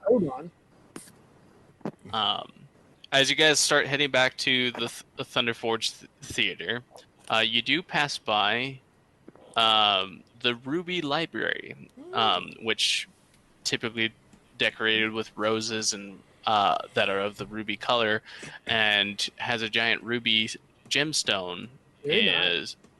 Just in the center of its clock on the face of it. You've heard bells in the town from time to time. This library seems to have the bell tower also next to it that seems to keep track of the times. But as you walk past that, back on your way to the Thunderforge Theater, you walk past the Ruby Library. So you do know that there is a library that's seems to be of some repute here. Might be a place to go visit later. You eventually get back to the Thunderforge Theater, tell Fonwela of the deed, and she goes, "Oh, that's wonderful to hear. That will work well for our show. Here," and she hands you each a couple, what looks like a parchment with a signature on it of her. That looks to be hers, and she's like, "These are for free seating. Come anytime and enjoy one of our shows with you and one of your friends or something that way. Would love to have you. You did me a great service that way, and I'll speak to the Stoneborns about representing you if you want. Either way, you have my support. So it's good to see that there's good-natured fellows like yourselves. I'm willing to fix such a deed for someone like me." Happy to help. It was a pleasure. Actually, I'm not sure if we decided whether we were going to ask for your help representing us with the Stoneborn or with the Firebeards. We were kind of going back and forth on the issue. Well, either way, I'll put in my vouch for either. I'm being a Stoneborn myself. You'd think I'd be opposed to supporting the Firebeards, but Harmon and me kind of go back a little bit. We're good friends, and we don't see eye to eye with our families, so we have no problems supporting one side or the other. And honestly, People know us for that. Right. And So. we'd spoken with Harmon already. He's also going to lend us his support in being representatives for one or the other. We just Well, let me know if you need me to get you in with my family, or not. Please give me a bit of warning so I can prepare myself to deal with their shenanigans. Sure. She seems quite upset at having to deal with them in any capacity. Right. Well, But with that, she's like, "Well, I'm back off to work," and she leads off. With that, When's the next show? Did you mention it's in a week? We typically have shows every night, but there's a grand showing that we're going to do of the retelling of the Three Sisters. One of the glorious of their journeys and stuff that we're going to be doing in a week's time from now. that sounds Okay. good. Yeah, and it's is a that joyous you- play. are you It's familiar with wonderful that for play, couples Hargus? and stuff like that. You familiar with the Three Sisters, Hargus? Did you want to see if you could Vaguely. be a part of that production? I was interested in performing, even if I could just participate. If I need to do a what do you call it, an interview, I'd be glad to do it. She looks at you and she's like, "Could definitely use your help in an acting scene. As you did this for me, I could definitely hear you out. We definitely would need to take a week to prepare, but we have some time before that event. So if you want to just spend some time here each day for the next while, then we could probably work something out to see how good you are." So that would be. That means that Hargus would be tied up for the week, though, for that specific event. If not, in the future, you can spend downtime prepping to perform at this facility now, if you're in the area. So if you have downtime of a month, you could spend a week helping perform for an event like that one. Well, let's figure out. How long are you going to I'm be? fine taking a week of downtime. What do you guys think? I mean, we're still kind of beat up from that fight the other day. We've just gotten favor from one or both houses. You know, I think we're kind of doing pretty well. Like, we could talk to Seere, but I feel like we could use a break. You have 2 Trial weeks isn't for a few before this weeks. has to be resolved, Right. and you could spend this week preparing for that. You could spend this first week with downtime. You're still in the beginning of the week.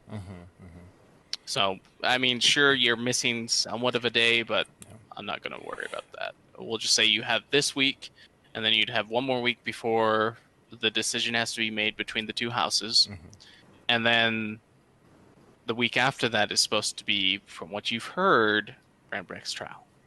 So which is like mid, what was that? I don't want to hinder our attempting to help Brandbrecht. Yeah. I can do this another time. Which would be it sounded nice, but it sounds mid-late like winter, you're which is trying weird to cut me say. off too, so. It'd be the second week of late winter is what you guys have understood. Or Truly, third week of late winter. My pleasure comes from performing, and I can do that anywhere in the city. Sure. I don't necessarily have to be here. So, But this is like a prestigious motivation. establishment. I am prestigious, and if she can't see that, then maybe next time. But other people could be like, "You played at the Thunderforge?" I don't know.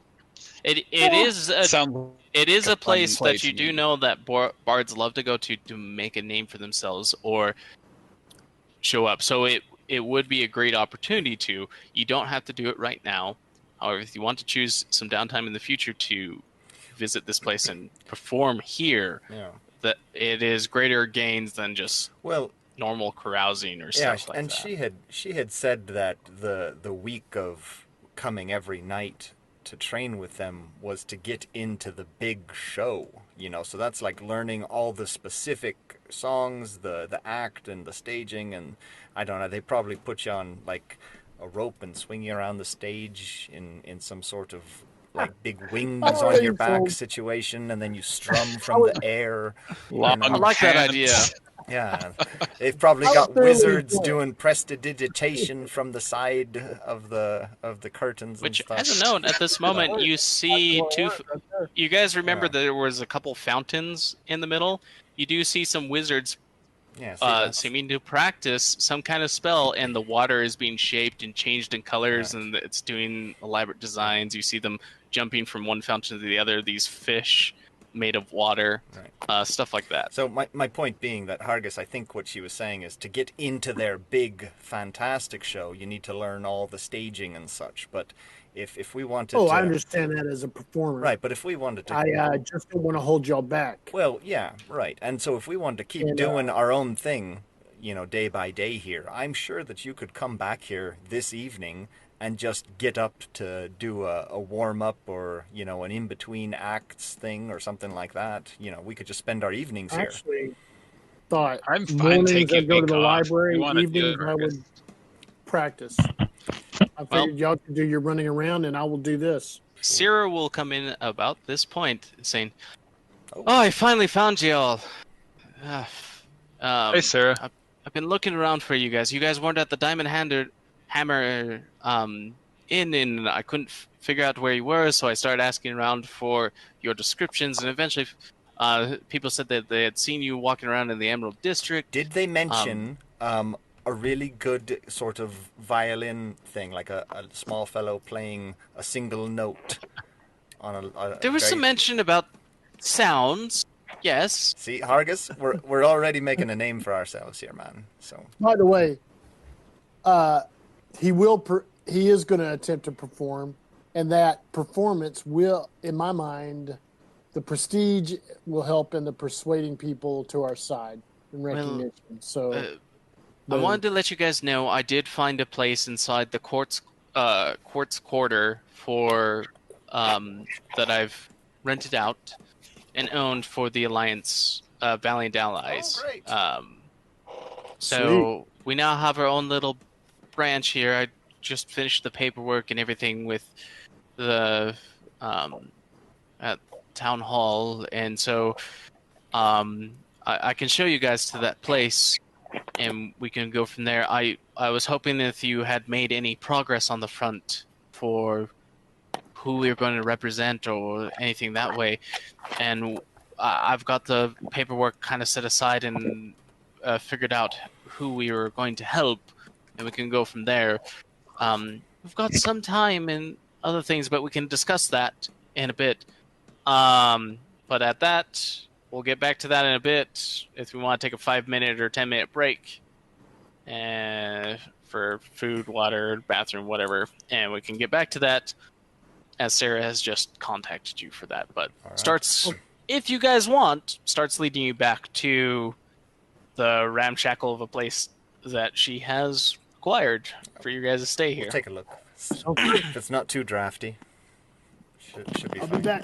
I might want to just stay at the Mountain Shadow. Mountain Shadow's pretty good. As we're walking along, Dakren just kind of looked at that ticket, and he just kind of looks around for elves, seeing if he sees any elves along the looking around along the road. Cute elves. Sure. Yeah, just kind of. We'll get back to to word. that. It's a reputation. Cool.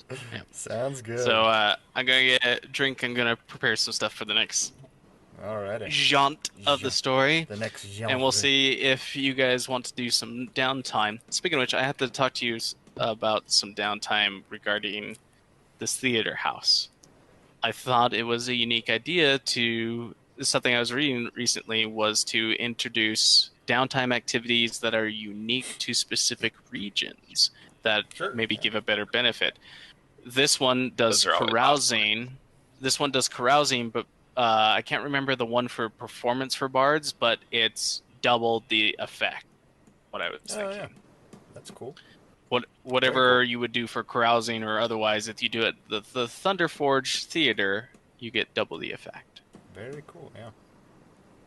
Which also means the negative effect is doubled as well. So if there's a bad thing that can happen, that gets doubled as well. Word gets around one way or the other. If you get drunk and streak on the stage of the most prestigious stage in Falkstad. You definitely leave a name for yourself, not the name you wanted, but you'll leave a name for yourself. He totally bombed the Thunderforge. Oh my gosh. You may get banned from going there again if you roll that bad. But yeah. So the Thunderforge Theater is such an establishment. So very good. Good. But we'll get back to that in a moment. I'm gonna grab something to drink. Well, I need water. While the DM's away, we can talk about what's going on. It sounds like he's giving an opportunity for the downtime as part of his consideration. For do you need to step away for a sec, Austin? Yeah, I'm just gonna go to the bathroom and stuff. Won't be long though. Yeah. So it sounds like he's giving us a week of downtime, accounting for all of Brand's stuff in the trial and everything. Scott, is that? I'm not sure if you picked up on that.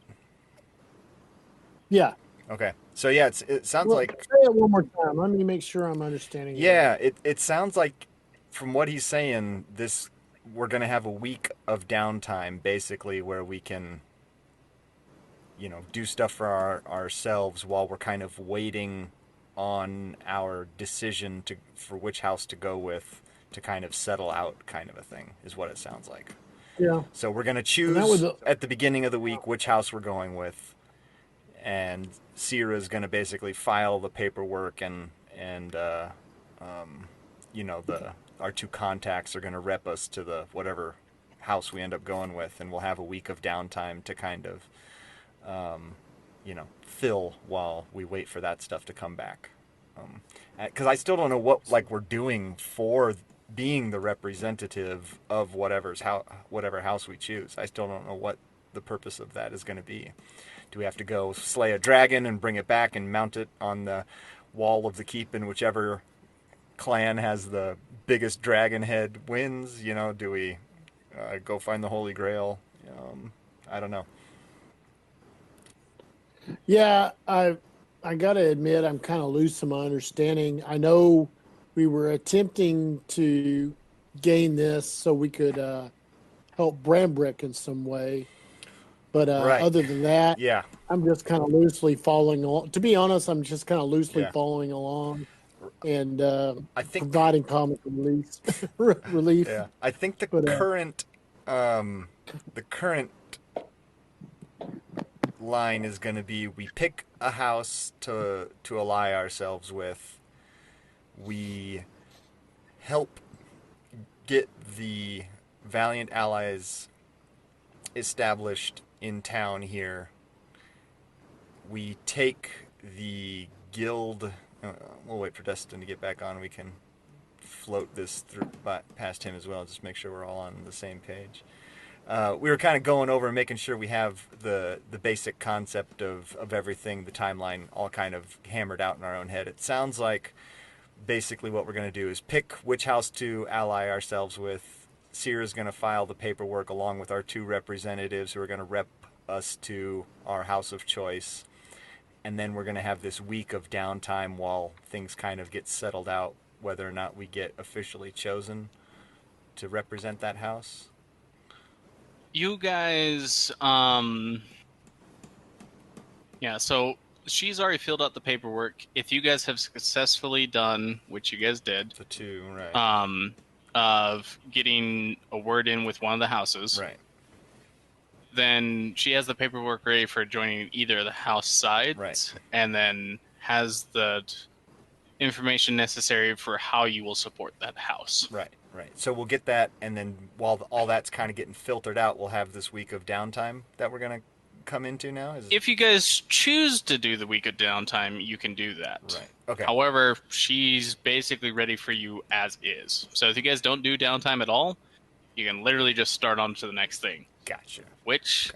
Some of those things do take time, so we'll see. And I guess that's going to be the next thing, is we still don't know what we're supposed to be doing for these houses as their adventure representatives. Yeah, So, and you also don't know how much value comes from each of the little events that you could choose from. right. So we still have to do a bunch of stuff as representatives for these for the house. What you've done so far was get your foot in the door. Right. You haven't actually done anything right. to improve the standing or convince the people that will be voting who they're going to be voting for. Right. Okay. Yes. So we should maybe figure out what that laundry list is going to look like before we take a week off. Because, I mean, if you want to take a week off, sure. We could make use of some of that downtime to see if you do anything that way. Yeah. Or maybe you would just make it a lot harder for yourselves to win your case. Mind, I was thinking I would spend my time in the morning at the library. In the afternoon, I figured artists probably would start around 10 o'clock or 12 o'clock. So afternoon, thought I would spend my evenings rehearsing. Yeah. Or prepping for performance. What I think is going to be the best way to go, unless some of these missions take us really far out of town or something, and we're gone for weeks at a time. Yeah, we don't know yet. So if we're able to spend time in town, we can go do stuff to help whichever house we ally ourselves with during the day, and then in the evenings we can go back to the Thunderforge, and you can play and do stuff there in the evenings, kind of a thing. I have a feeling we need to start getting, because our timeline is so kind of restricted right now. We've only got a week or two before we need to start heading back. 14 days. Yeah, so we got 2 weeks before the decision is made. So that's not a ton of time to do things. Yep. You have 14 days before the decision is made. Technically, you have 13 days because you've already spent one of the days. Right. You're in the 13th day. Yeah. So after that, you'll have 12 days left. And without knowing what any of these, quests or whatever they're going to be are before the decision's made. Or how many you need to do. Right. So we should at least figure out what those look like. Maybe that's going to take a couple days before we get the full picture of what that looks like. But I just don't know if we can take a week of downtime sitting on our laurels. I mean, maybe you can. Maybe. Some might be more valuable than others. Some might not. Who knows? Maybe you complete them super quick each time. That's always... that would be better if we finish with something and then we have a week of downtime before Brand's trial. That would be a preferable order of operations, I think. Because we might still need to... I mean, who knows what we still need to do to get ready for Brand's trial, too. We probably got to go to his elven village and figure out why the heck his best friend and his one true love / best friend's fiance. His one true love. Why he went unconscious and why he's been in a coma all this time. Was his last words "as you were" as he tumbled down a hill? That kind of thing. As you were. She showed concern, and he's like, "As you were," and started falling down the hill. Pretty good. As a recap, do you guys remember what Brand's family told you? What Brand's family told us? About what? What Brand's family told us? Yeah. About him or about the family or? Yeah, just about that whole thing. Do you remember why or how he went unconscious? No, we weren't told. They didn't tell us. Nobody knew. It was a mystery. They came out of a forest. They told you. They came out of a forest. Yeah, and they told you that they came out of the mist forest. Right. That Dead Man's Woods or Dead Man's Forest. Right, and he was unconscious. And he was that way. Yeah. And Brand was different after that. And Brand was changed ever since. Yeah. Yep. No, I definitely remember that. Oh, that's right. Nothing weird happened in the forest. We were reminiscing over the gene stealers. Yeah. I think So his elf friend, asked him to go into the woods. Said, "Hey, we're getting married to Susie. I know you and Susie have always been close, but will you be my best man?" And then Bran was like, "What? I love her." And then there was a fight in the forest. And I don't remember that part. Must have missed that part. That's what Jasper's been going through with the two wooden. He's got like the wooden bird, and then this like little puppy dog thing, and he's like, "I love you." Jasper's imaginations You puppets. are intriguing for all the And wrong frightful. reasons. Yeah, the wooden bird's wings flap awkwardly when the string's twisted up, and the little chubby dog's tail wags when it's wound up. It's nice. It's very nice. Yeah, they're pretty great.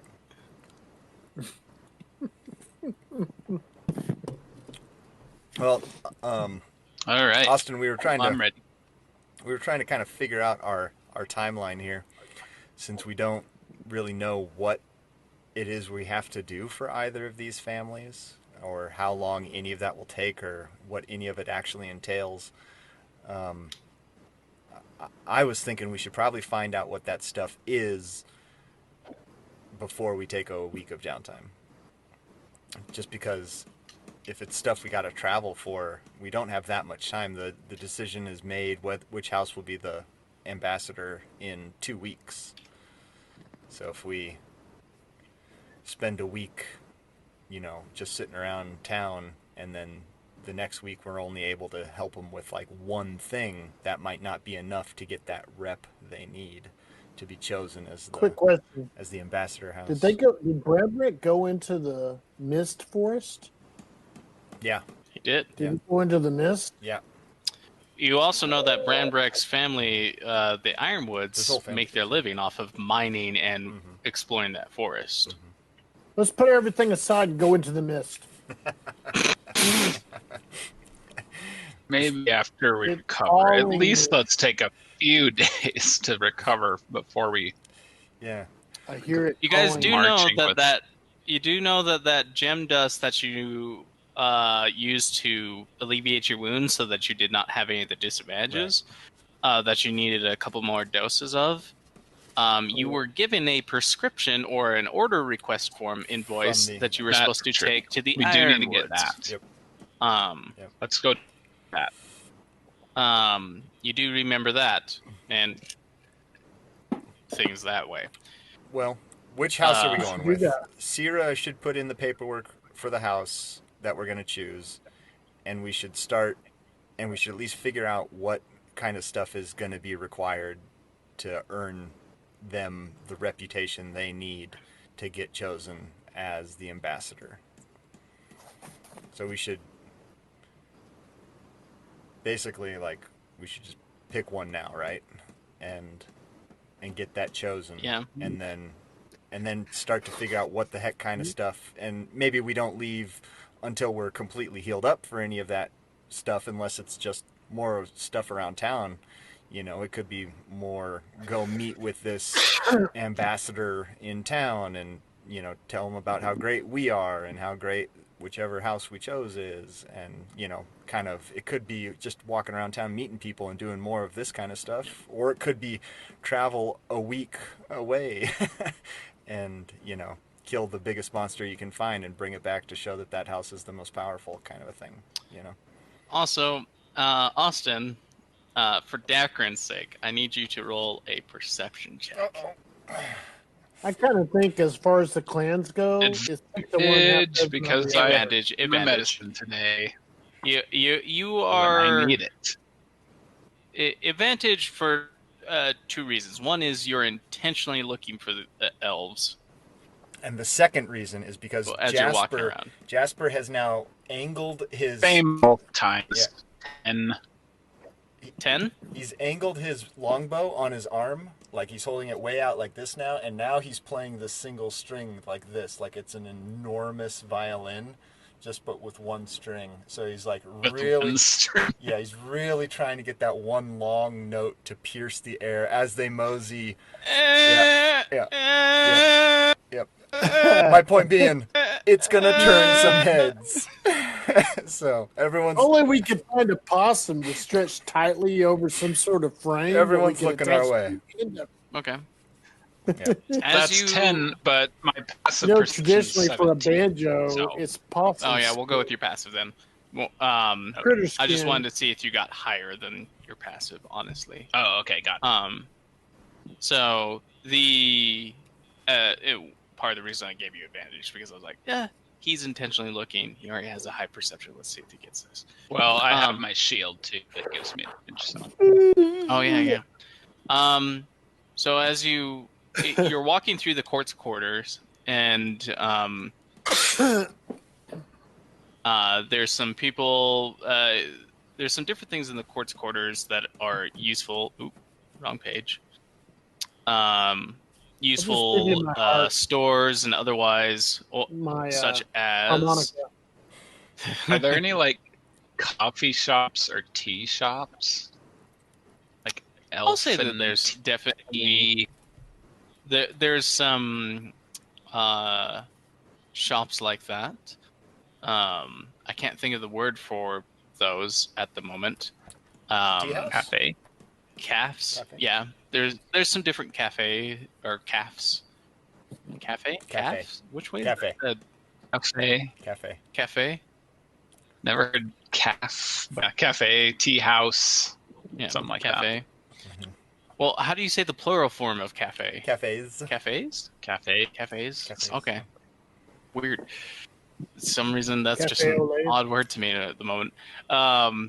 But there's some in the district and otherwise. You do see the Elven Embassy. You see the Balt's Armory on your way there as you're leaving the Emerald District down to the Quartz Quarter. And as you're traveling between there, there is an elf that catches your attention.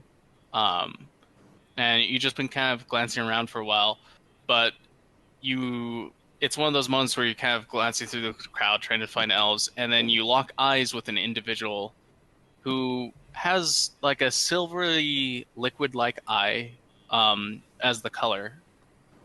Kind of a pale bluish white skin, so very pearlescent skin, so very fair, and an auburn kind of mahogany hair coloration, long hair that's done in kind of a loose, wild ponytail. So it's hot. And she's locked eyes with you, and for a moment you guys stare at each other, and then a crowd member breaks contact, and you know she's turned away and started walking away at that point. Somebody passes in between you that breaks the eye contact, and she walks off. At a fair distance. She was looking at me. Have I seen other elves per type before? Like, have I seen ones with that color of skin and hair and stuff? Or does she kind of stand out? You've definitely seen elves of various coloration of hair. By the way, these two did not notice this because you are intentionally looking for this, and it was just across the crowd. You got Mutt and Jeff over here just like laughing like idiots over a single string violin, and Hargus pointing out that some proper possum gut would really make that thing sound better. Yeah, you just make eye contact with them, and it's just one of those moments where it's like, oh, and then it passes. And she seems to have walked off towards the Quartz Quarter more. Yeah, we literally could catch a gourd to that. But have I seen any other elves of her type before, though? In this stand out in terms of, like up to this point, have I ever seen an elf with her color of skin, that sort of thing? Yes, and in hair this color? town. Not specifically her hair color. She just seemed more. You can't place it, but you swear you've seen her before here. Let's put it that way. So basically, I'm just worried lose her, but if she stands out, then I'll kind of be able to find her again. Is that kind of the sense I get? Yeah, she stands out enough to where you would recognize her if you saw her again. I believe you can catch me if you can. So, meanwhile, Seere is talking to you guys up. It's like, so there's a lot of good opportunities here. I would love to be able to, and she's just kind of rambling about making a profit off of all the travelers here, that there's good adventuring work to be done here because they're hired all the time by different companies. Ballad worthy. And none of us are paying attention. Yeah. Yep. She's definitely going over guild matters, but also at her own kind of interpretation of what would be good for the guild and like what would bring in a profit and other things, and you guys are just the children behind off her. On our own roles. Yeah. She like notices that we're not paying attention and just keeps talking to herself anyway, just because like there's whatever, occasional times that she like snaps her tail at you guys, like it flicks you, and you just like sorry, Seere. Sorry, we're it's really tired.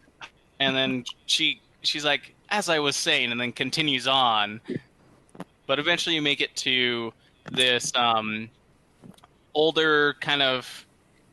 It's not dilapidated, but it's calling it an abandoned warehouse that was maintained at some point may be accurate.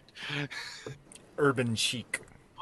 But it looks like it facilitates the needs of being, a storefront, or could become a storefront. But for all intents and purposes, you might call it a barn of some kind. Well, I got a question for her. Who's going to man this shop? Oh, that would be me. And she points to herself. I'll be staying here, and I'll be one of the kind of the branch chief here to regale stuff. That's been kind of what I became for the Valiant Allies. So I'll be overseeing our motives here. I mean, haven't you been paying attention? I was describing all this as we were walking here. Actually, Seere, I was caught up in your words. I'm sorry. Seere, I also had a question for you. Do you think this jerky's gone bad? Because I've been going through my old rations trying to get through the old stuff so I have, you gotta rotate it out. And this one just seems just a little... Oh, just do it, my granny, and shave the spongy bits off. And then she slowly starts rubbing her head. Just like... I mean, it's all right, I suppose. 20 years in the future, she has this terrible habit of going like this due to 3 adventurers from the Firebrands. An oddly shiny, scarred, leathered callus on her horn. She's rubbing her horn, and she has a polished part of her horn. Yeah. Just a buffed, smooth part. Yeah, man. Anyways. Seere, there's an inn called the Mountain Shadow that's a little bit more comfy than this. And... right, it's going to take some time to finish it and to spruce it up and make it look like the other places. I mean, we just got it today, and I made it was a great deal that I came across and acquired, so it suits our needs with the funds that we had and everything that way. So, I mean, perhaps in time we can renovate it, make it better, or move to one of the other districts or something that way, or just make it really good here. Just because we're in the Quartz Quarter doesn't mean we can't spruce it up. But for now, this is our base of operations, and I've been working on the sign, and you notice that there's this half-carved sign that's supposed to be saying Valiant Allies. Oh, look at that. And there looks like there's a couple other attempts nearby. That's like the second, it's supposed to be an A, not an E. Valiant. You got a Valiant there. It's more of the, one's in an arced format, and then it looks like she wasn't satisfied with that, so she went with the straight line. One's like an italicized, or just different formats to make it look nice. Not her forte. I could stay here and help But you out with that. it looks Yeah. it looks Seere, a lot of potential. That's a good word for it. That's a good word for it, and hopefully it maintains that potential and it actually comes to fruition sometime soon. But yeah, well, let's go inside. And she goes inside, and it's not as bad inside as you thought, but it is kind of open space. It looks like there's going to be some renovating that needs to happen in order to make it look like an actual guild hall. But for the moment, there's tables, there's chairs, but it's no different than going to like a LAN party in a warehouse where it's mostly just the tables are set up everywhere and there's kind of a central focused area for the offices, but it's mostly just an open building with tables set up that, cords, cables, but not in this case. But it hasn't been interiorly designed, but it's functional for the moment. It's a lot of good space. And she sits down at one of the tables, and where a bunch of the paperwork had been laid out, and she's like, "Okay, so which one should I be approaching, with a request to represent them? Have you guys made a decision that way? The Stoneborns or the Firebeards?"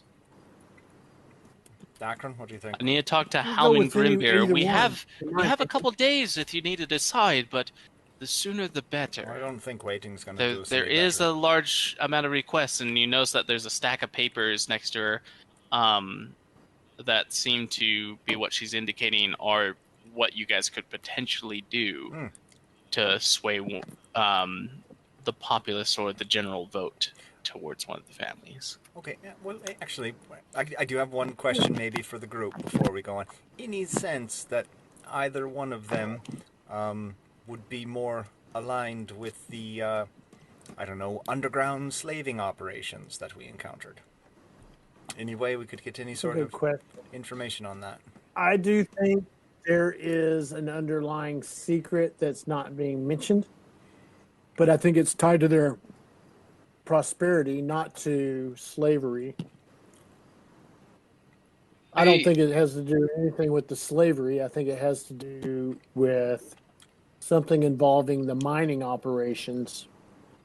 I mean, there's a good possibility. I believe, what is it? The Firebirds handle the Firebeards handle the mining operation. Sorry. I think there's a possibility that they are involved in something they don't want people to know about with the mining of jewels. The other ones, if there was going to be one that was involved in the slaving of any kind, it would be what's the other one? Stoneborn. Stoneborns. Stoneborns, I believe. Or Stoneborn. Slavery going on, it would be the Stoneborn. Yeah. But I have no evidence or even really a clue to that. I'm just leaning towards their proclivities. I do suspect there is something being not said about the mining operations, but that's just me. And I just can't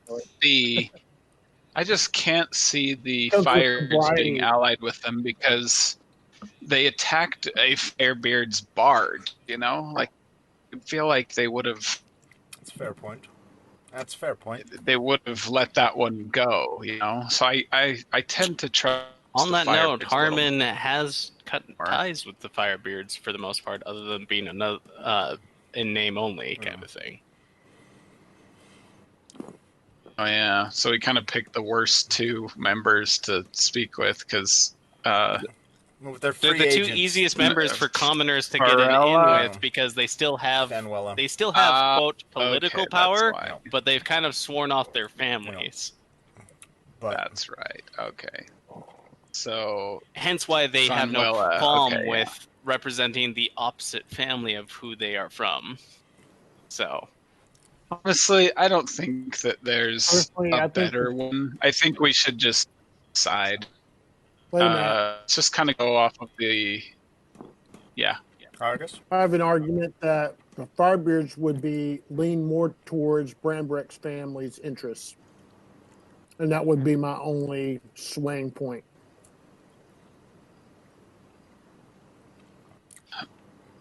Brandbreck is helping our friend, definitely I would go with my loyalties.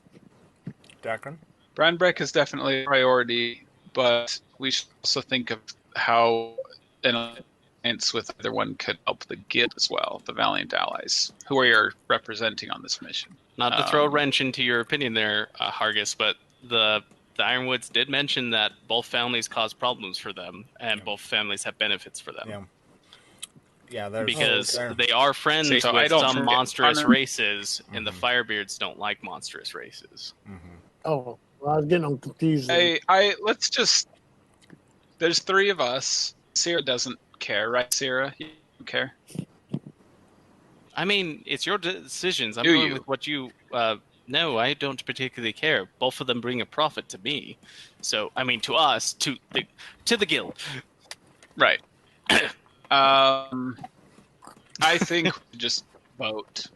I don't think either one's worse. I don't think either one is better. It's just kind of like we'll get benefits either way and we'll get downsides either way. So I say we just choose. I choose the Firebeards. I just get a better vibe from them. I get a better vibe from their things that they stand for.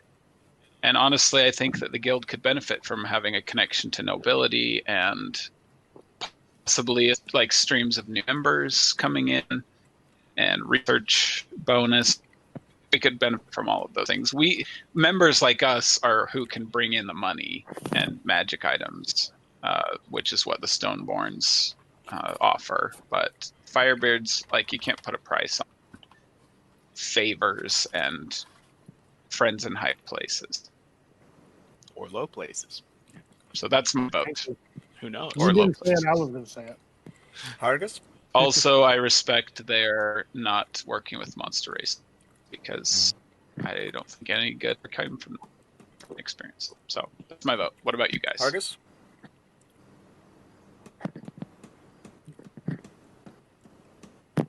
Well, Stoneborn or Firebeard? it's so close. It's so close because they've both been fairly congenial to us, and I haven't met any bias. I mean, considering that we're all of a different race, I haven't really encountered any kind of biased or negative impression that way. I would say that at this point, Stoneborn, but I will go with the consensus of the group. You're thinking Stoneborn for the old money and the I was really going with the race that hasn't got the reputation for biased against monstrous races. What does monstrous races mean? I mean, I have my opinion. I believe I do firmly have a mind. I'm old school. I have a firm mindset in the races of light and the races of dark. And so, to me, the monstrous races is orcs, kobolds, all that stuff, goblins. Goblins. Yes. And, you can say what you want. They lean towards evil, and they don't see us as them. Mm-hmm. So that would be... So if the Flamebeards are against truly the dark races, we should all be. But so you're if is that biased leaning against them? I have a problem with that. Right. So is that leaning towards the Firebeards because they're opposed to the monstrous races, or leaning towards the Stoneborn because I'm sorry, I felt like we went around in a little... Firebeards are the ones mining the jewels, correct? Mining the flowers and stuff, correct? That's the Firebeards, right? DM, I don't know that they were mining. I thought that was mostly the Ironwoods. That's the Ironwoods. So the Ironwood Brands family. No, the two families had some connections with the Ironwoods either way. Some were...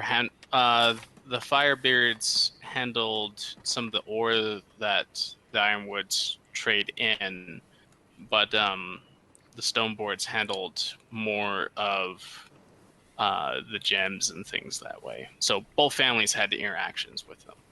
So the Stoneborns are more traditional mining and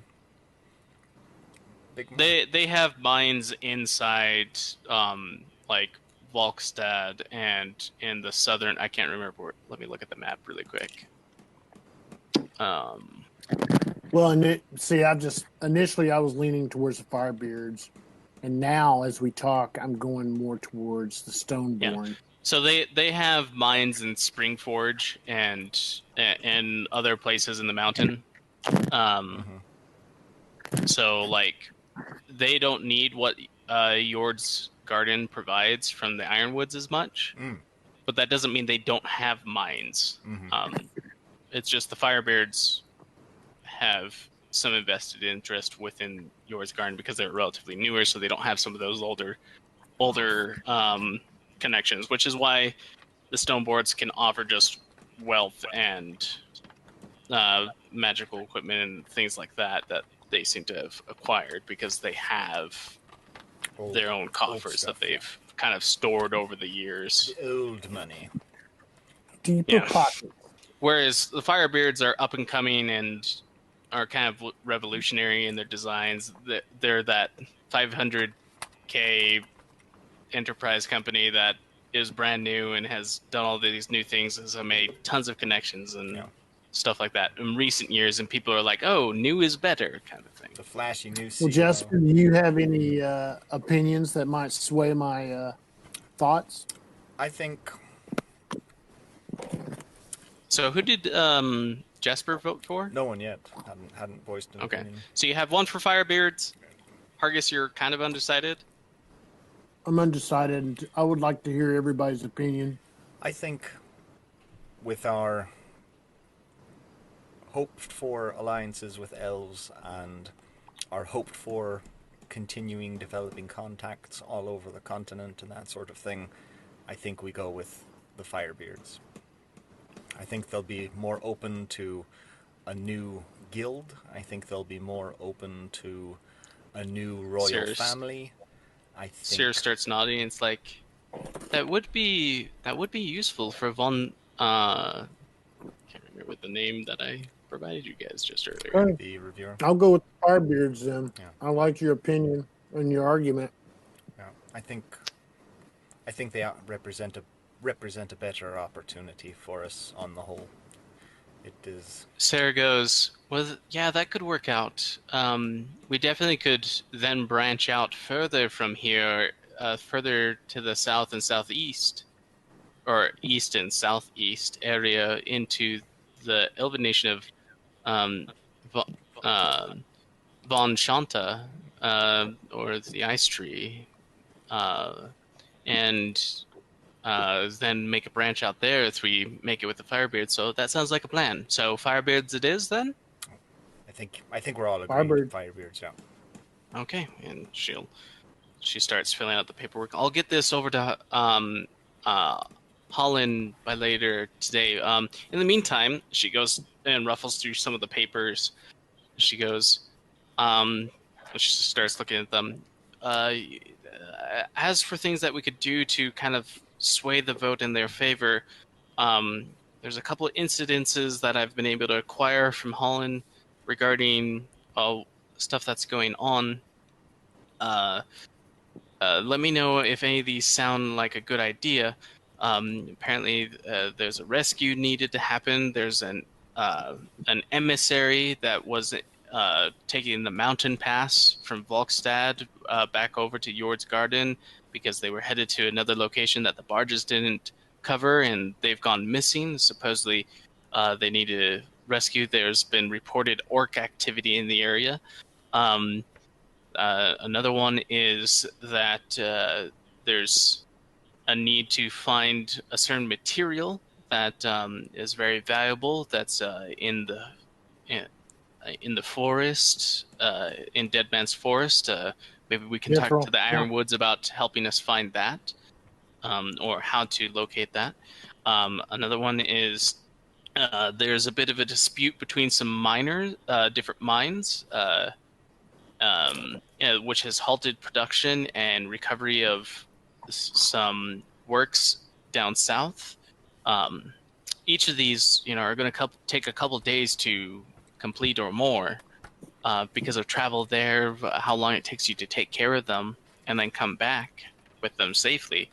I have another one here where apparently a halfling smuggler has been caught, and they need to find out who they were working for and information regarding what they were smuggling, and otherwise seems that she destroyed the shipment, but was caught red-handed shipping some kind of illegal goods. More on that can be found out in the town hall.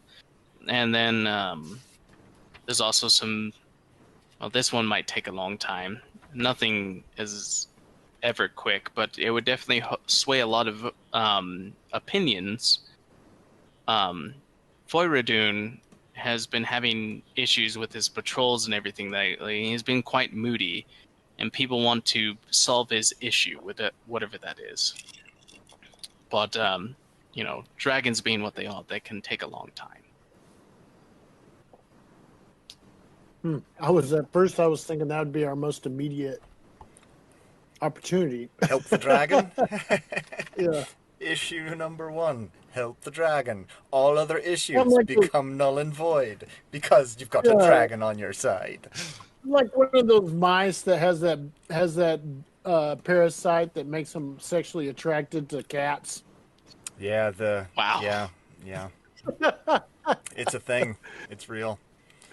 It is. Yeah. I can't remember what it's called, but it's heard of it. It's like one of those mice that It's a different kind of eat me. Comes romantic with cats. Yeah, they're just like become really obsessed with the cat urine smell. They're just like gotta have it. Yeah. Anyway, disturbing. Because what is with you guys and dragons? I do not want to get any closer to those than I have to. I mean, they're Dakren. Nothing. What do you mean? You don't know what they're capable of. I have a good idea. They're so big. I mean, I don't want to say ottering. Exactly. I don't want to sound odd or anything. I just think they're really cool. I mean, you talked to Newt. He was great. Newt was just a dragon. Newt was a delight. I just think of what his great. I mean, outside, but I mean, I just don't. I don't know what to think. I mean, think about this. It's just intimidating. I like the idea of dragons. Intimidating. 3 tons of dragon wagging their tail at you. Heraldry on a shield or whatever, but in person it just gave me the willies. On heraldry or on a shield or right below you while you're flying 1,000 feet in the air across the countryside over mountains. Don't even talk about. And then I think you have Titanic. That will never happen. Oh. And then you say, "Hey, little foreshadowing. Hey, little dragon buddy. I'm a little cold. It's so cold up here." And he goes, "Don't worry, Jasper. You're my best friend." And he blows a plume of fire out and warms you up while you're Seere claps her hands together and is like, "Well, either way, times of the essence." In these fantasies.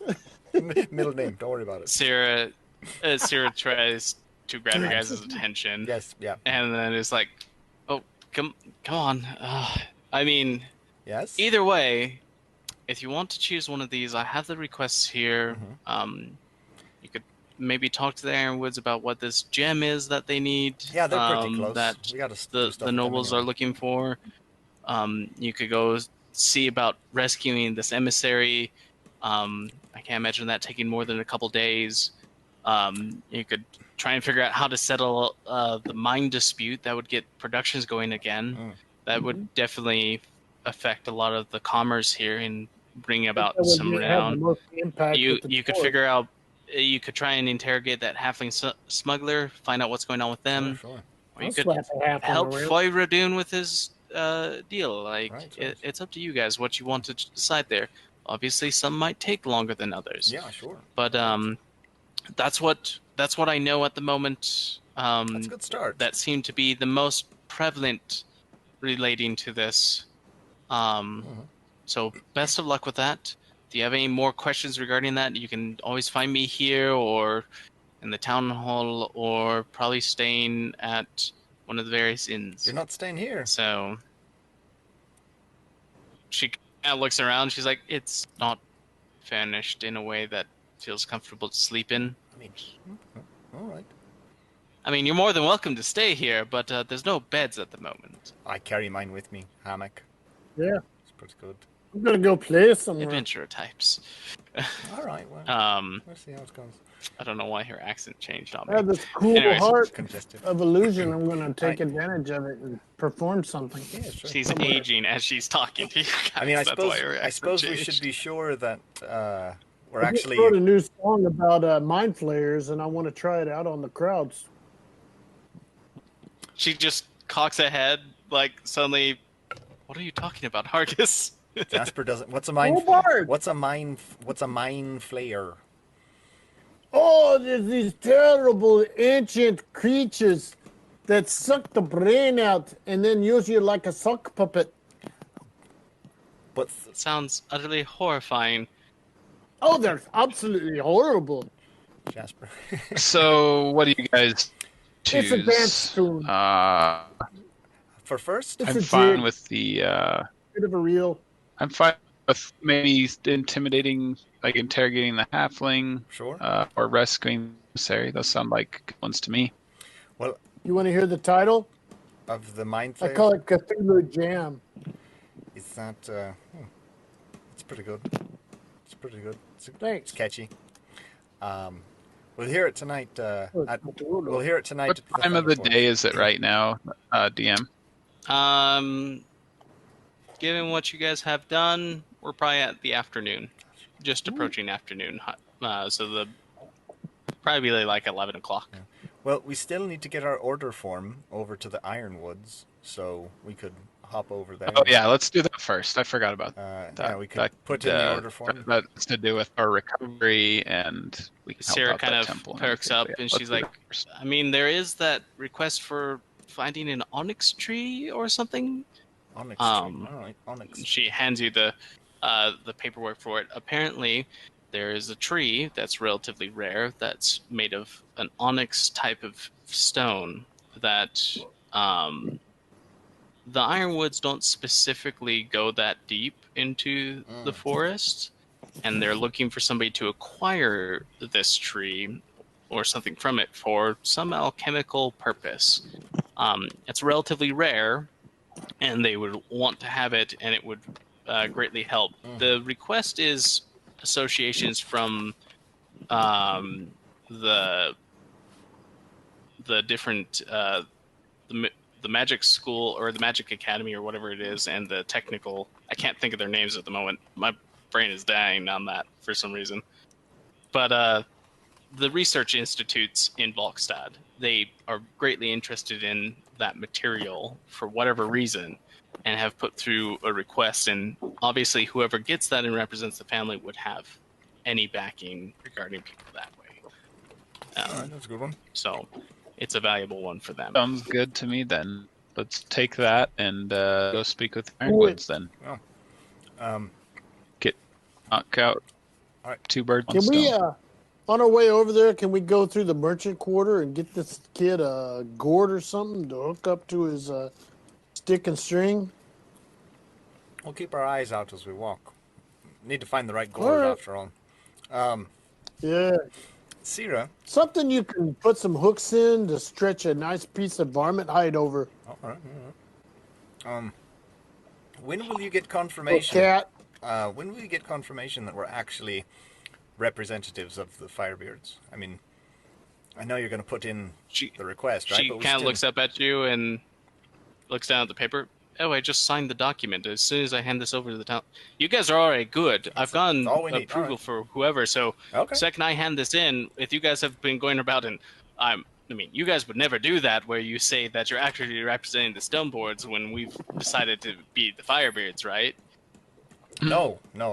Right? Yeah, no. I mean, like seriously, no. Right. Are any of you trying to deceive her? No, I don't know why we would do that. That's working for free, right? 23. Yeah. Okay. I don't know why it'd work for free. She kind of gives you all a Absolutely not. long, serious look, and the hand reaches up towards the horn and starts rubbing it again. Yeah, She's like, listen, What Just- race is she? tiefling. she's a tiefling. Tiefling. Ooh. And she's not wearing a hat, which she normally is wearing that covers her horns for the most part. And there's a picture of her in the NPC art. So she's like, okay, well, I've just finished the paperwork, so let me go take that in. I'm going to head over there right now. All right. That just lets them know that we've gone to vouch for that should be taken care of immediately. Because, I mean, word gets around. If you think I'm sexy and you give me money. Is there any reason to go meet them at some point and say hi? We'll be representing your house this. I will be handling that end. Okay. No offense, but that's my area of expertise, and I don't exactly. No. Let's say I'll represent the guild well. We do the rough work. You do the important work. Yeah, I'll be the face and deal with the silly parties and everything else like that. As long as you guys get good work done, I'm sure it will happen in the future. But for now, let me handle the delicate situations. It's what I specialize in. Yeah. I'm not typically a fighter of any kind, and I can do errands, but anything that's requiring me to go to a dangerous place like the Dead Man's Wood, not going to find me there. You know, we have a term for that. For more than one reason. Back in Copenhagen, that's called a gear greaser. You keep everything running real smooth, you know? Sure. Yeah. I can get behind that. A little bit an odd thought for me, but yeah. I'll be the grease between the gears. Exactly, gear greasers. I mean, if they stop their job, right, suddenly you get one gear, gets all rusted, right, it stops moving, all the other gears go popping out of place. It's really bad. So you got to keep the gears greased. Right. Well, with that, I'm off, and she holds up the paper, rolls it up, puts a little tassel around it, and starts walking out the door. You'll either find me here or probably at one of the inns. Speaking of which, where are you guys staying? You guys weren't at the Diamond... No, that place is expensive. Diamond Hammered when I last checked. No, what's the name of the We're heading over to the Mountain Shadow. Mountain Shadow. And I'll remember that. So if I need to contact you, I'll leave word for there, or at least check there. If you do happen to change locations again, please leave word for me. Where will and then you be? She walks well, now that we have a headquarters, we'll know where to. We'll know where to set everything up. Tack something up on the inside of the wall or something. All right. Okay. Well, with that, she takes her leave. Is this place locked up or anything? Like, do you have keys for us or? She left. Is there Seere?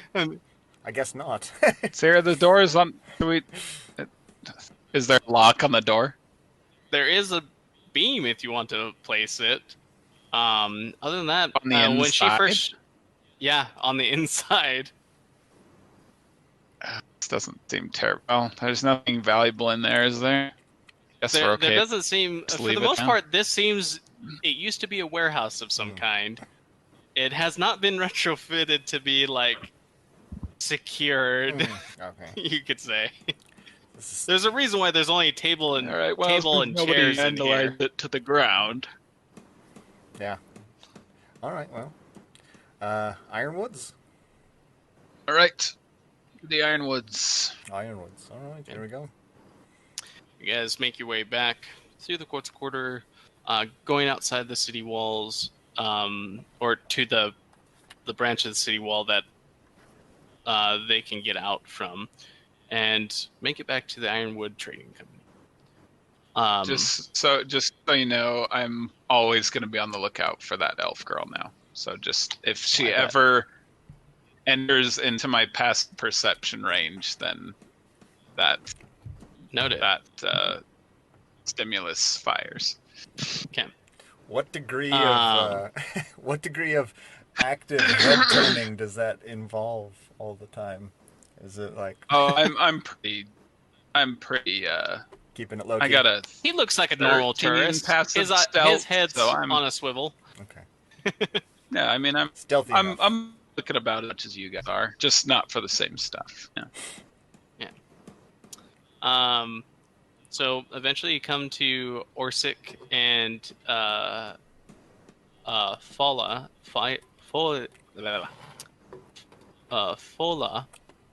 Ironwood's place again. Orsrik is out in the yard, kind of directing work, and they seem to be working. There's two dwarves holding one tree, and you see this other dwarf with a hammer just going at it, just trying to break it apart. And then a couple of them are taking the chips that have gone off and taking them over to different places and like dumping them into vats that seem to be boiling or seem to be really hot and trying to either melt down the ore or something that way. Hi, Orsky. He's directing the work at your mention of Orsky. It's good to see He you. just stops. He goes, Branny's boys are back. He turns, says, "I get enough of that from my wife. Don't need it from you." Oh, what would you prefer? Orsik. Seems kind of long. Okay. You want to stay? You want to stay on my happy side? Right. And then he's like, "What can I do for you, fellas?" We got two things that we'd like to help with / help with. Here's this paper. We noticed there's an order for an onyx tree. That's the big one. Do that. He reads the onyx tree one. This looks like a request. Yeah, we have some trackers that might be able to find that or help you look for it, but I'm not sending my men that deep into the forest. We try to stay on the outskirts for the most part. Yeah. But I think we need a bit more might be able to before we. Hold on. Well, here, do the quick one. Kind of looks around for a moment, doesn't see the person, and he says, "Can someone get me Naviarra? Yeah, give me Naviarra. Naviarra is the name. Someone get me Naviarra. Leviosa. And they're like, oh, and somebody runs off.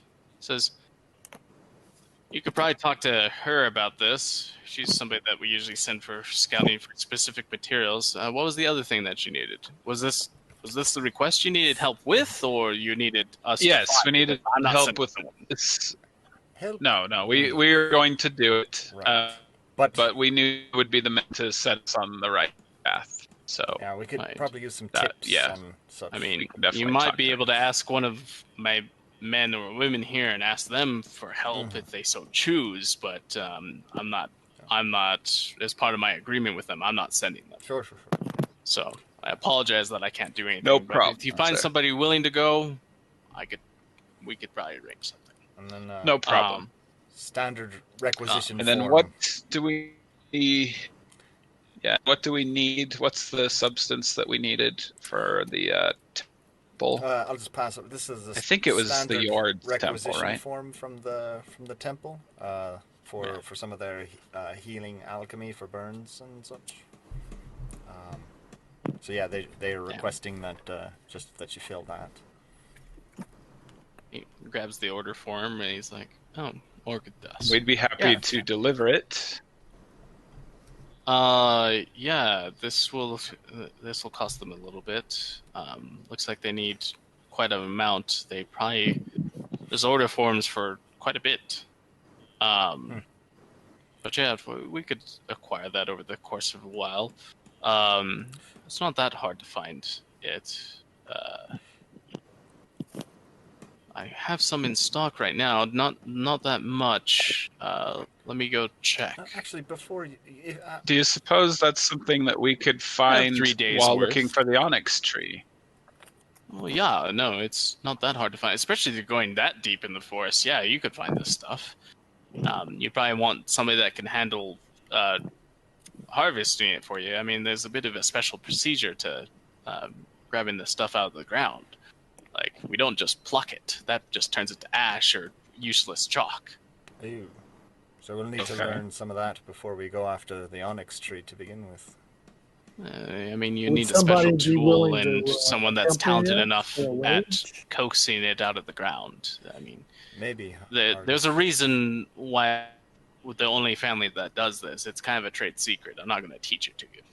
We'd be willing to pay them Well, if we. What's their weight? actually- What would they call for payment? And also, one sec, Mr. Orsrik, sir. We are quite literally going to be spending a great deal of our time doing these sort of little tasks here, and then we're going to be going back across the other side of the world to try and get your son out of prison.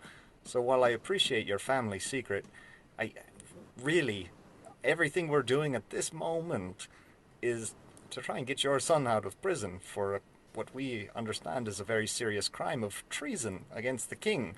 So again, while I appreciate your family trade secret, I could care less about harvesting things out of this forest. I just want to get out of here and back to help free your son from prison. That's true. Well, why aren't you doing that instead of this then? Because apparently we need to get the business and family are separate in my mind. Okay. So. All right. Fine. Great. Yeah. Apparently we need the representation of a famous house to get enough sway to represent your son accurately. But okay. Yeah, business and pleasure are separate. Okay, business and family separate. Good to know. Jasper kind of walks away into a corner. Yeah, he can't quite handle that. Orsrik is kind of walks like, away. What was? He That kind of looks sounds at like Hargis and Dakren, and he's like, "Did I miss something?" It's your dwarvish customs, not ours. We would just as soon have be witnesses of his trial as his friends, but apparently there's a bunch of Volkstad political we can't tape represent him. We're family. Right. You would have to get somebody else to do that. And that's what we're doing. We're going to do some kind of, I don't know, we're going to be some sort of ambassadors for the Firebeards. I don't know how it works, really. I keep trying to understand it. Are you trying to get some the sort of Firebeards to help represent you during that? Yes, or maybe they're representing us, or something about a fight, a sort of tribal combat. I mean, where's Seere? This for us. We're like nothing without her. She should have come with us. We do our best. He kind of scratches his head for a moment. He's like, hopefully he figures it out. I kind of get that you're in a need of urgency and stuff that way, but like, I mean, it still takes time to harvest the stuff. If you want to go grab it, that's great. I can definitely help have someone go with you or something that way. They just couldn't help you with. You're gonna have to find a volunteer to go with you for this one. He holds up the onyx tree one. He's like, nobody. You would need somebody that's pretty experienced, and at that moment, Naviarra,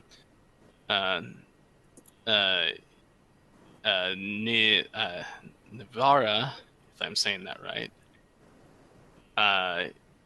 comes over, and it is an elf with kind of that auburn, mahogany, kind of purplish hair, palish skin with the silver liquid eyes that Dakren had seen earlier, but your guys' first time seeing her, comes up kind of adventuring like garb, seems very somebody that's used to scouting, travels light, carries a bow on her with a quiver near her side and a sword on the other, kind of a shorter blade, and looks like kind of there's a wild, regalish beauty to her. Something is a bit different, though. Like, she seems more alluring than features would normally indicate. Like, there's something that just draws your attention to them.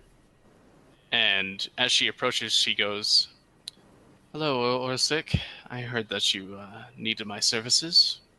She has a very militaristic kind of stance to her.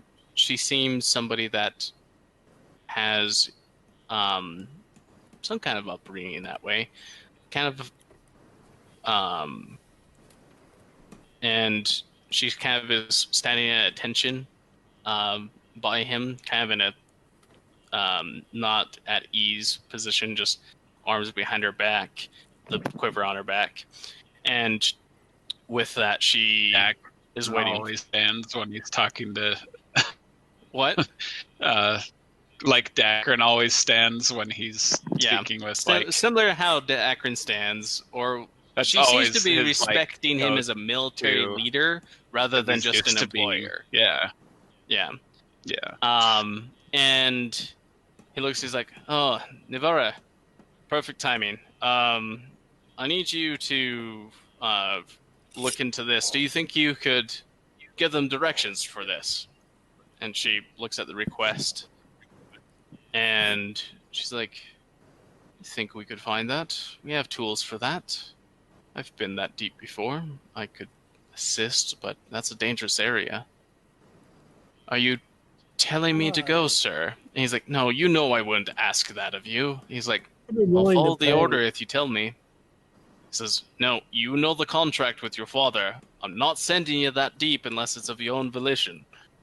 Now, if you wouldn't mind telling them some more that way, maybe if you want, or somebody else can help out with this other request regarding this orchid that needs to be found. Let me go talk to some of the other men, see if there's anybody else there. I know that we have a few days' supply left of this stuff, but we do need a restock."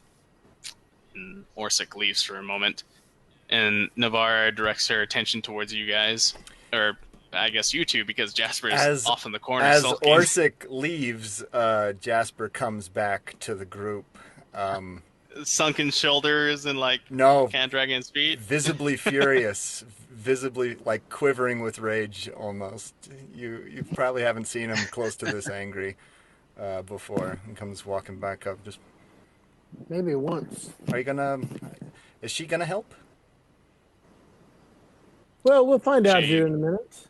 Just standing at attention. You're correct. His attitude is a recipe for ass hattery. But it's men will often rationalize any excuse to make themselves an ass. But let's be patient. Sir Ironwood's request, I seem to be at your services. What do you need? We were hoping you could get us an onyx tree. We'd be happy to escort you there. I don't know if you are one of the miners here who knows how to actually harvest the tree or whatever. I don't know if you're aware, but that's a trade secret. If someone's trying to help someone's son get out of prison or something, they can't tell us how to do that. We need someone who knows how to do it, because we can't be told a trade secret. Are you aware reach of over that? and I just I reach over and I just grab the top of Jasper's hat and I just push it just a little bit down so it covers his eyes. I don't disagree with you, it's okay, Jasper. Well, let's be keep our cards a little closer to our chest. She seems unfazed by it. We're not talking with an arc here. Well, if it makes you feel better, I'm relatively talented at it, and it still took me 1.5 years to learn it. I feel a lot better. Understood. Well, we'd be willing to make it worth your while. He's had a long week. We all have. My week's been honestly, fine. We're kind of working overtime right now, and so he's, we're a little bit of blood here. Various reads. Right. But yes. Fire. Well, what do I call you, sirs? I'm sure you've heard me called Naviarra. I typically go by Nav for short, but Nav. What can I do for you? Pleasure. Jasper. Dakren. Argus. Just Dakren? Or Bard, whichever you prefer.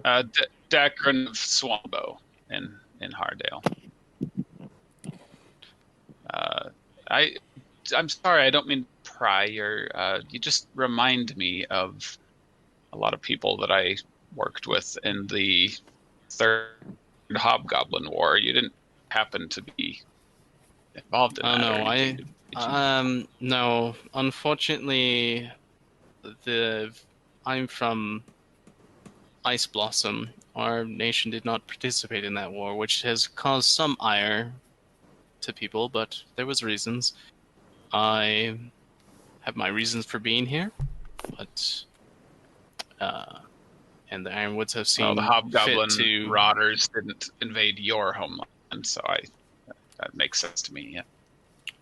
There was some issues, but it was not my place to question the thoughts of my superiors that way. I just followed orders, and then after my time, moved on. Though that's perhaps a story for another time. Still, if you guys are looking for this onyx tree, I can tell you a little bit about the forest. First off, vision is poor there. While it's easier to hide, there's plenty of things that know how to find you, even if you are hidden. So, learning to detect them first and stay out of their vision, as it were, is one of your best bets. Avoid making too much noise. Get in, complete your task, and get out. It's a fairly safe procedure that way. None of you seem to, pardon my opinion, have much skill in that. Being quiet? Sorry. Well, perhaps tracking. No. Or finding stuff. Not tracking. As well as being unseen while you do it. I can be quiet. We're accustomed to. I'm good at camouflage. Well, actually, we haven't had too many. Yeah, I don't think we'll be too much of a problem in that department. Well, none of us wear heavy armor or anything like that, so I think we can follow your lead. She looks back. Are you saying that you would like to have a guide with you? Well, we've got no idea where to go. If these trees are hard to find, then yes, we need a guide. And we need someone who knows how to harvest it, apparently. So I do have an item that would help for finding it. And I could... You're venturing that far deep. You seem more capable than most of the others around here, looking at how you're more battle-hardened than some of them. So while you don't have necessarily the sleuth that most around here have, it seems that you're more prepared for a fight if it does happen. That would definitely provide some security that would be needed. If you like, I could help you. I do have something that I am looking for as well that is located near such trees as this. And I would look into it. So if you'd have me... Sounds like we can help you guide. Then. We'd be honored to have you along with us, and I'm sure we can help you out and can help us out. Right. You mentioned that there was some other things that you needed to harvest as well. I could potentially help with that. We need orchid first. We can't go in there. We're all messed up. We're burnt top to bottom, dealing with some other garbage. See that. We gotta get healed. Yeah, we might have to do that first and then plan the trip out the onyx tree, and when we're feeling a little bit better. If the orchid's close kind of to the wall, ran into some trouble on the barge here. If it's that alleviating medicine that they tend to make, I can make that. But I would obviously need the materials as well. Right. I've been trained in such. Yeah. It's not something uncommon for us to need when we venture into the forest and come back injured or are injured while there. We typically bring extra supplies with us to take care of our injuries because you never know what you might run into. The beasts there are different. Have you been in the forest before? Nope. We've just heard things about them. Yeah, let me show you. And she goes over to one of the sheds and worse comes than back. what we've already encountered. She seems to be carrying what looks like an otter. Or at least the sculpture of an otter. But as you get closer, you realize it's bleeding. And she's like, this is a good example. And she hands you guys this dead otter. And as you hold it, you realize it's encrusted with metals and jewels. And it seems that its organic form has become construct in nature. But it still bleeds. The problem with the creatures of that forest is they've been driven mad by some of this, whatever magic or plague or whatever else may be affecting them. It has made some of the creatures that normally are fairly easy to deal with harder. Avoiding them is typically what we try to do while harvesting in the forest. But obviously the pelts and the materials off of them can be quite good, as they tend to have taken on the same nature as the trees and foliage there.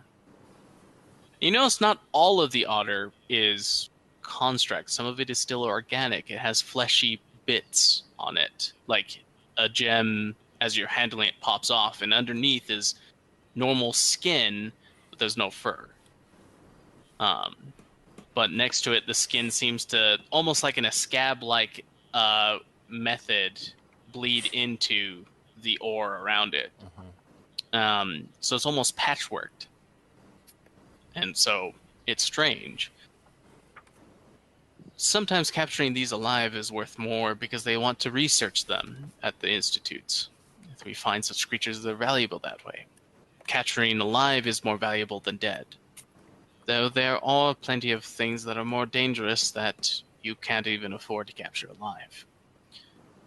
I figured I'd let you know about the dangers in that forest. Other than that. But there's monstrous creatures there. Things that I would not want to fight. Things that I have ran away from, terrified of. We try not to venture too deep because the deeper you go, the more dangerous it becomes. Not just in vision, but as in the denizens that reside there. Yeah, so we can't go far in until we've been healed up. We need 9 doses of orchid so that we can get healed up, or I can't move worth garbage, so I can stumble around. But you mentioned that you can cause this...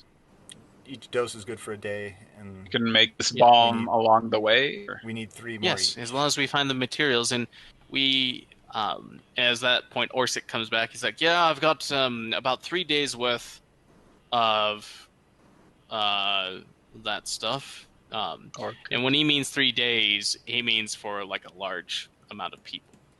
So he's like, "This should fulfill the order to some degree," and he puts like this large jar in front of you guys. That should take care of that order.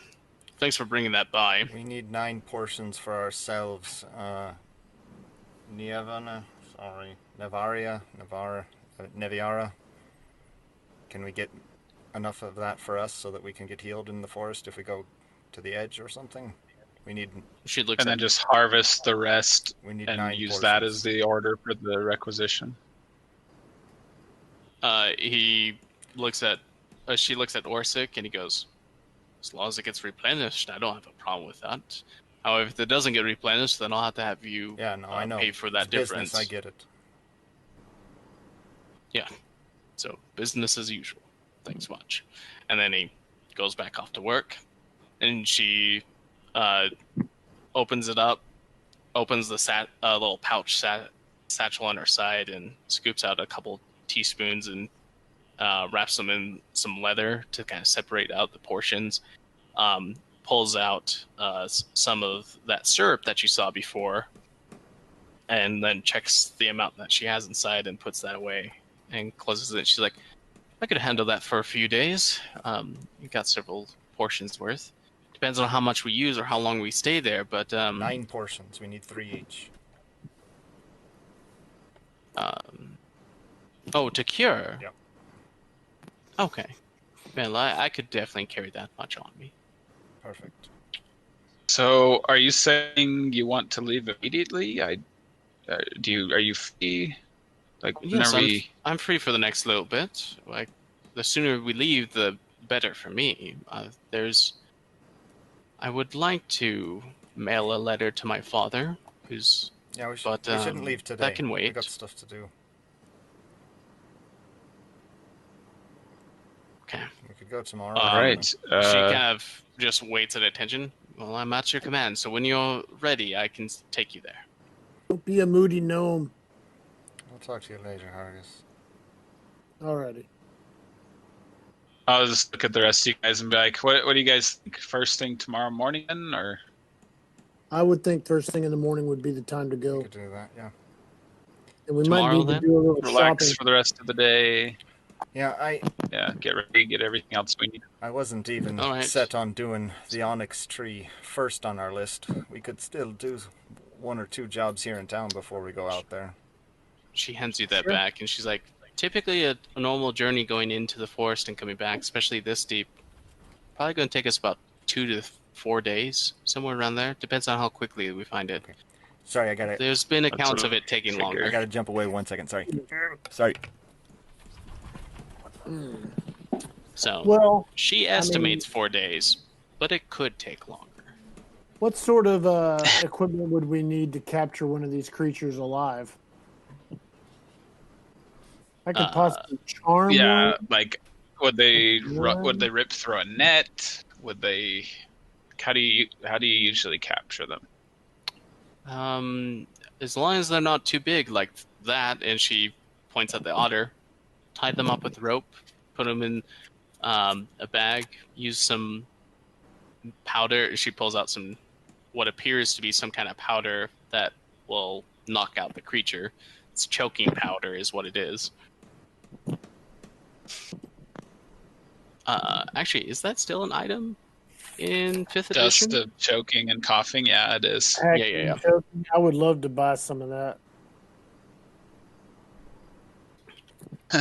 Sell it at just a set stores. That would be funny. Josh. Apparently, Jasper hates family that doesn't treat it like family. Well, I mean, there's plenty of evidence of why Dakren might be, Brambrick might be a little estranged from his family. In my experience, most dads that have that attitude tend to be estranged from their kids.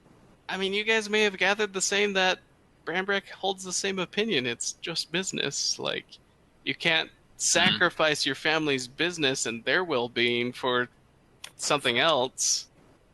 Even if it's family, yeah. Well, family. I'm not picking a side, and I don't necessarily feel this way.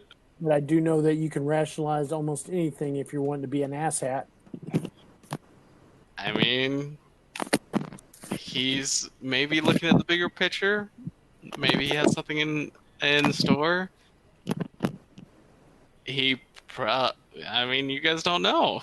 Maybe there's a reason he acts the way he does. That's true. I can't argue with that. But he didn't share it with us. He's not necessarily declining you guys helping or trying to help you guys, but he's not putting all of his eggs in your basket. So we'll see. But yeah, dust of choking and coughing seems to be something that they use to knock out the creature, or something similar to it. But typically they, like she says, for something as deep into the forest that you guys are traveling, it may take a bit longer. So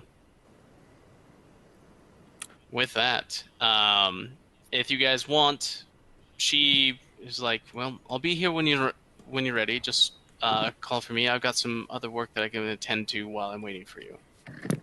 At this point, Dakren, can I have you roll an insight check? What was her nickname again? Nova? Or? Nav. Nav, which is kind of weird. I might call her R or something. Yeah. Either way, not great. There's a reason for Nav. 10. 10? 10, yeah.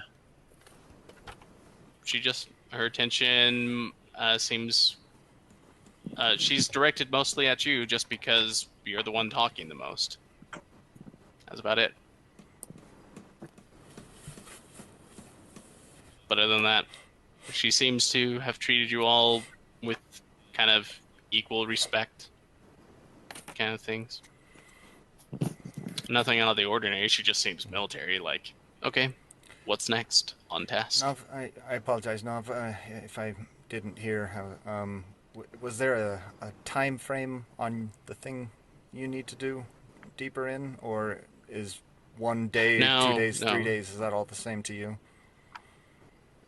Put it simply, it would be a miracle if I find it. But any chance that I get to go deeper into that forest with more security, right. I'm willing to take. And you can harvest the onyx tree when we get there? That's a very peculiar tree, but yes, we can harvest it. Honestly, you guys would probably be able to grab that one yourself, as it's a natural-born tree there. You wouldn't need me or my special skills for that one.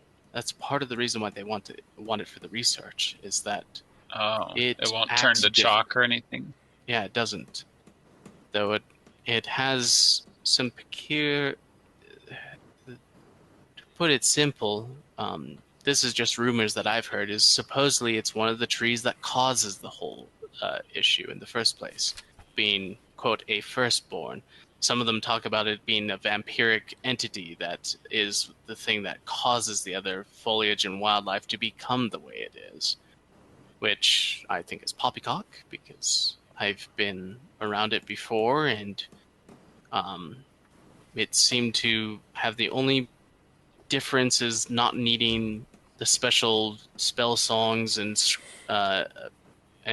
abilities through nature to harvest it as the others do. You could chop it down like a normal tree and, well, quote, chop it, you kind of break it and harvest it like normal.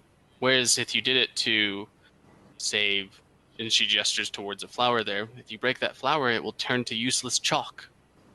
It holds its form without needing extra coaxing, you could say. And so they've been interested in it. They don't know if it's just because it's existed for so long in the forest, or if it was one of the first ones to become that way. It's a mystery. It's also I've only seen 2 in my years of being here for the last a couple decades. So, is this going to be a good use of our time? I mean, I do have a method, and she pulls out a device. Sounding like a needle in a haystack here. Those trees are dangerous to get to, and they appear more frequently the deeper you go into the forest. The reason why I've only found 2 is one was in a location that was closer to the border. That one was harvested. One was much deeper, but it was too dangerous to harvest it because of the creatures nearby. So, at least for me, I was by myself at that time, so I didn't bother. But with this device, and she holds up what looks like a compass of some sort, but instead of a needle, it's an eye that seems to shift and look around at weird angles and constantly shifting. She's like, as long as I use this, if it's within 1,000 feet, we'll be close. And I know the general area in which they tend to pop up in. Okay. So this will help us get closer to it quickly. All right. Sounds good. Look forward to learning more about these interesting trees and the creatures in this wood. By the way, I'm prepared. I'm pretty confident in my ability to guide us there safely, but I've been in more than one scrap there. So make sure you're ready. So. Oh, we'll be ready. I hope so. Spur, you'll make sure that to make a whole set of devices, of your fancy devices, then I'm sure we'll be just fine. Yeah, I gotta stock up a bit. My steel and harnesses, songs, I think that we'll be fine. Yeah. And at that point, one of the other elves, a male elf, comes by and says, "You should probably stand at ease, Nav." And they chuckles as he walks off, and one of the dwarfs with them starts laughing too. And she goes, and it kind of takes a more at ease position. She's been in a very militaristic, like, stand at the ready pose for you guys for a while. And it seems that she's received plenty of jokes regarding it, because they're not in the military installation, and they're just adventurers, so they think it's kind of funny that she acts like that. So, but like with that, what exactly is your job here, Naviarra?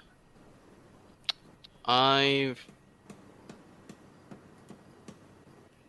am a scout. I search for the different goods that we need. It got me the nickname the Navigator, which resulted in me being called Nav. Good nickname. And this is a gift from my family. She holds up the little device. Something to help me be more precise in my tracking. Something to also protect me from certain things that maybe I should avoid. It's come in handy for a long time. It's something I value. As she's saying this, she's stroking a ring that's on her finger absent-mindedly with her thumb, as she's more at ease, just kind of talking about her family again. It's just on her pointer finger. It kind of looks like a keepsake, something that way. History check. Is that where elves keep their wedding bands? Sure, make a history check. Jasper wouldn't know. And I'm gonna do Eldritch Sight. It's a 2. There's no way Jasper would know I'm gonna kind of try and hide my eyes so she doesn't see them go red. But I'm gonna do Eldritch Sight. You do the detect magic. Tired. Ooh, I'm so tired. Yeah, just kind of like, it's kind of bright. Yeah. The first thing you notice, it is magical, the ring. It is also magical, the device she has, but the ring is magical. The ring has a distinct warding kind of effect to it. I think that's abjuration. Yeah, it's abjuration to it.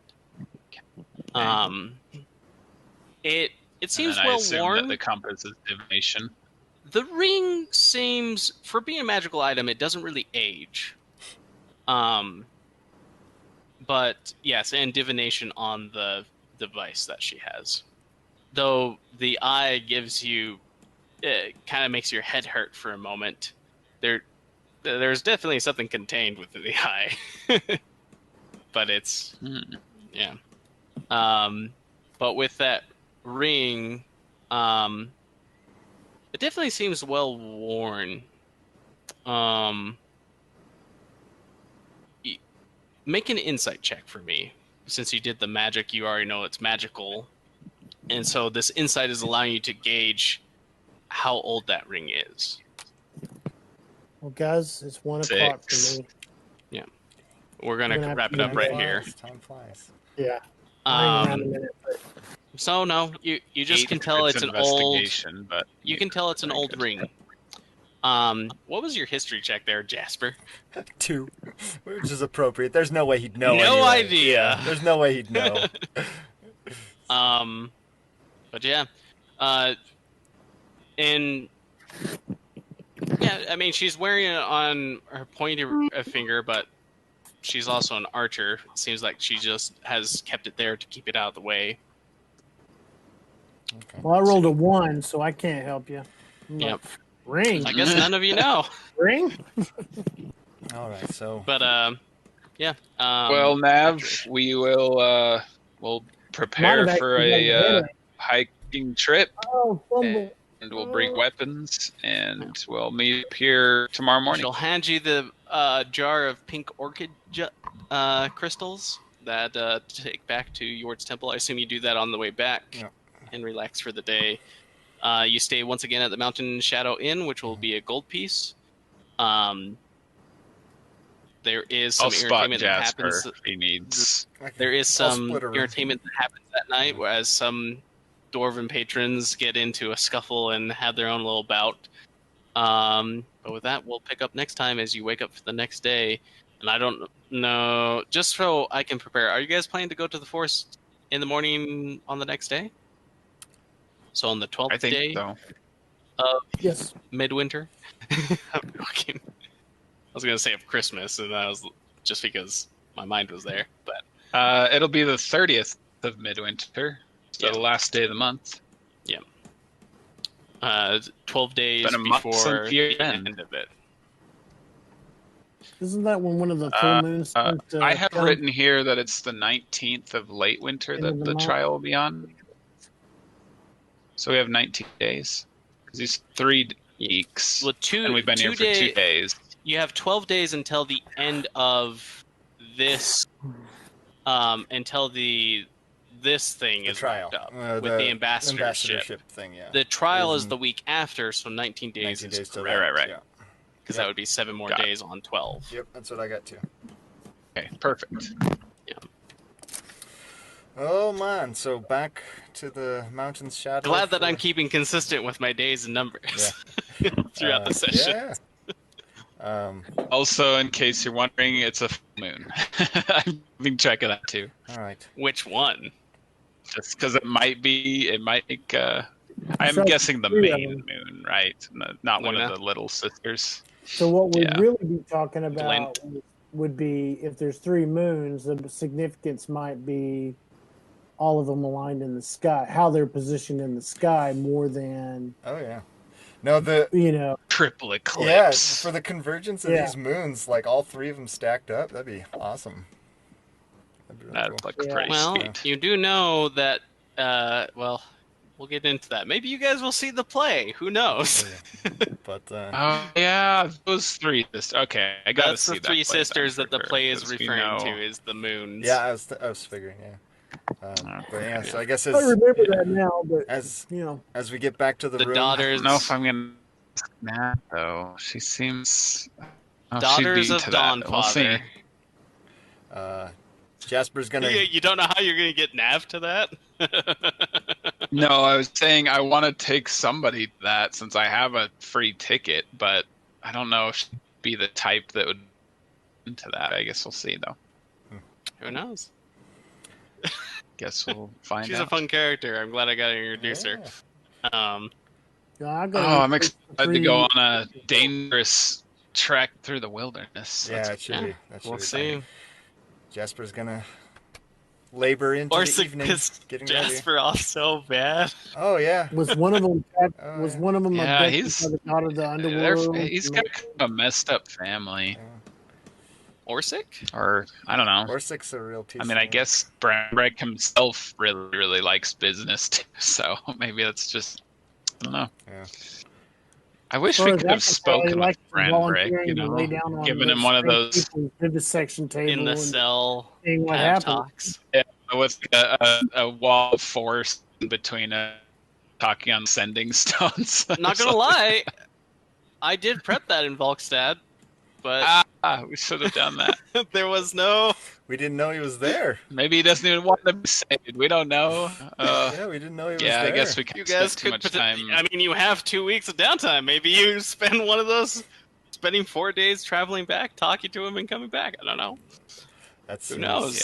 Yeah, we'll see how things go here. But I do want to talk to him before the trial, at least. I love how Dakren hates dragons. Even though they're bronze dragons and they're super friendly. And that's probably why he doesn't like them. He doesn't know the difference. Well, it's kind of like how I chose my dog when the kids were young. I didn't own a dog that whose a child's head could fit in its mouth. It was a consideration. Smaller. Have to have a dog smaller than the kid. I don't think we've heard a why Dakren hates dragons story yet, though. So that'll be fun to get around to eventually if there's a story behind it. Dakren's just suspicious of everything. No, it's not grow on him like elves have grown on him. I think the more I since I learned, like, his response to elves was kind of unexpected. It was just kind of Dakren coming to life on his own, and I'm guessing that maybe he just grew up in a small town and like just heard stories and everything and kind of believed them, and then he has to kind of experience things firsthand to like understand them. So You know, I I mean, mention he always thought elves were bad and frivolous, but now that he sees them, he's like, wait, they don't seem that way. And who knows? Maybe a wyvern or so a dragon kind of like. scared of it. Well, dragons are scary regardless if they're friendly or not. I mean, they're intimidating creatures, let's be honest. Also, who knows? Maybe during the war, the whole injury that Dakren got in the first place was due to a wyvern or a dragon-like creature. Dragons don't play. We actually haven't established that yet, so maybe I'll have to think of that. We don't know where We've seen them. Dakren got his original injury from that he had to get healed. I think it was probably hobgoblins, though, because he hit hobgoblins. So I'm pretty sure it was just like a hobgoblin dragon rider series of injuries or something. Well, that's true. Maybe they rode wyverns or something. That's actually or had a wyvern dragon. It's because wyvern riders. That's one of the cool. goblin warlords that was riding a wyvern is the one that injured you. Oh, Bran would be foaming at the mouth to fight him. What was that, Hargus? A wyvern stinger to the shoulder would mess it up pretty bad. What was that, Hargus? You're like, if a orc was riding a dragon? Yeah, I have to think if a goblin was riding a dragon, it'd be because the dragon thought it might need a snack for later. It would have to be a wormling, like for the trip. A tiny dragon. It's like the pony version of dragons for goblins. Backpack sized. Yeah. Because otherwise, I mean, you could have a whole platoon of goblins on the back of an ancient dragon or something that way. Goblins are which would be an interesting thing. It has like a rig on the back, and they're all just. Yeah. It's like the Lord of the Rings on the mammoths. Yeah. Those guys that are just shooting arrows out. Yeah. Well, dragons are what's it called? Amongst the lesser races. That's still only counts as one in this modern age. But like among goblins and kobolds and stuff like that, there's all this lore of them creating a cult around the dragon and keeping it fed, or even sacrificing. Worshipping kobold, kobolds worshipping. Yeah. So we'll see.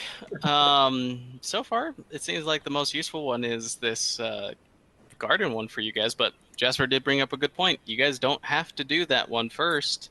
Well, or at all. Remember, one of Jasper's first inclinations was that it was going to help out the family, and Jasper has suddenly lost all interest in helping out this family outside of Bran. Yeah. So Brands. Yeah. It was a little sketchy after we. I mean, just because you dislike the father doesn't mean you dislike the mother. No, she was a delight, but or the son. Yeah, but there's 2 out of 3. Yeah. Just like There's no, he was something. I mean, he picked the wrong audience to go like got to keep the business practice separate from family thing. I mean, Jasper's not the guy to try that train of thought with. It was funny. Yeah, it was funny when you guys were given the request. The priest at the temple that was like, "Hey, what are you guys doing here in the back?" did forewarn you and tell you that no, he'll probably just keep it strictly to business with you. I mean, well, sure. I don't remember. Yeah, that would be different if we hadn't spent the day before having a long conversation with them, saying like, "Hi, we're here to help get your son off of a murder rap and treason that may have an effect on you as well. That's why we're here." And he's trying to. Hi, we're your family lawyers. Yeah, that's nice. It's like, what? He's trying to give us some line about, "Oh no, I can't show you how to pick a flower because it's going to cut into my bottom line." Give me a break. Well. I'll give you a chance to redeem him later, but right now he is no, that's how he would respond, because in his mind he's like, well, you can't just go teaching that to anybody. Yeah. And you may be as friends, but you're not going to work for me, and you're not going to devote all that time to learning the trade. I'm not his friend. Jasper's you're not going to sway me with your rationality. I'm just going to Fran's friend. No, Jasper. We're not. Jasper's not Orsrik's friend. Yeah, no, he was thinking, you may be my son's friend, but I can't just invest all that time into teaching you guys how to do this. Yeah. Because, in his mind, you're never going to learn it in time for it to be useful. That's not what he said, homie. Yeah, no, it's not what he said, but that's how he thought. No. That's all right. You're not going to sway us just to your because he opinion. doesn't We'll communicate just well doesn't mean he didn't have reasons. And good day. Says is a very offensive manner of, well, why would I teach you that? Because he's thinking, I mean, you're not going to be able to spend a year learning this. You're not going to be able to, and I don't even know if you have the aptitude to learn it. Like, he doesn't know you have magical abilities. Sadly, and stuff that way. What he said was that he couldn't mix family with business. Oh, that is unfortunately what he said. None of the wouldn't be practical stuff is what he said. What he said is, can't mix business and family. That was a later note. That was probably the pushing point for Jasper. We're very firm in our opinions of him in the future in public. Yep. So, fuck that guy. He's a character. He's interesting. Yep. I mean, don't necessarily have to be being a great dad or a good dad or whatever else, and being a fine businessman are different things. Very true. Very true. Is he that way? Evidently. I guess that's how he is. Evidently. Not my fault. Yeah. That's how evidently. That's how the character is written. I'm just acting him. It made for I just think it's amazing that I loved how Jasper just got furious with him, and he's just like, what'd I do wrong? Because that's totally what he would be like. He's like, what was wrong with what I said? Well, if we get back to the room and have time while Jasper's, tinkering and getting stuff ready for the next day, if there comes a moment where, I guess we didn't decide which room if he's staying with Dakren or Hargus, but, Jasper's got some preparation to do because apparently this is part stealth mission, so he's got some preparations to make for a stealth mission. Yeah. And maybe you want combat oriented. Who knows? I'm hardly ever in it. You do know one of the keywords that she said was that it's best to avoid them completely than enter in their range of detection. Right. Yeah. So, yeah, it definitely sounds like a stealth mission as best we can to try and stay away from them.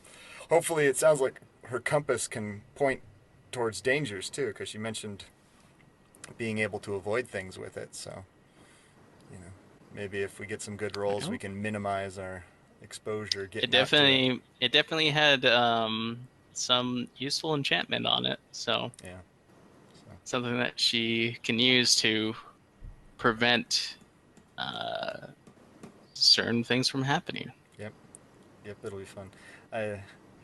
I had a whole little tirade all percolating in my mind for for later, but it didn't. Well, this journey has just really matured you, hasn't it? Matured, man, from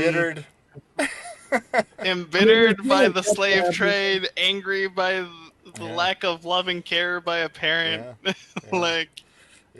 There's been Jasper. A couple of sessions where I kind of acted like I was your grandpa and you were my grandson. That was how I was role playing it. So it's like we're trading at the market and stuff. So at least that was in my mind. Yeah. No, that seems about right. It's like Jasper keeps on going back to his like childlike fun and like happy-go-lucky self of his forest gnome. There's like this darkness in him that gets brought out in the worst ways by people like Orsrik or the slave trader Barbarous.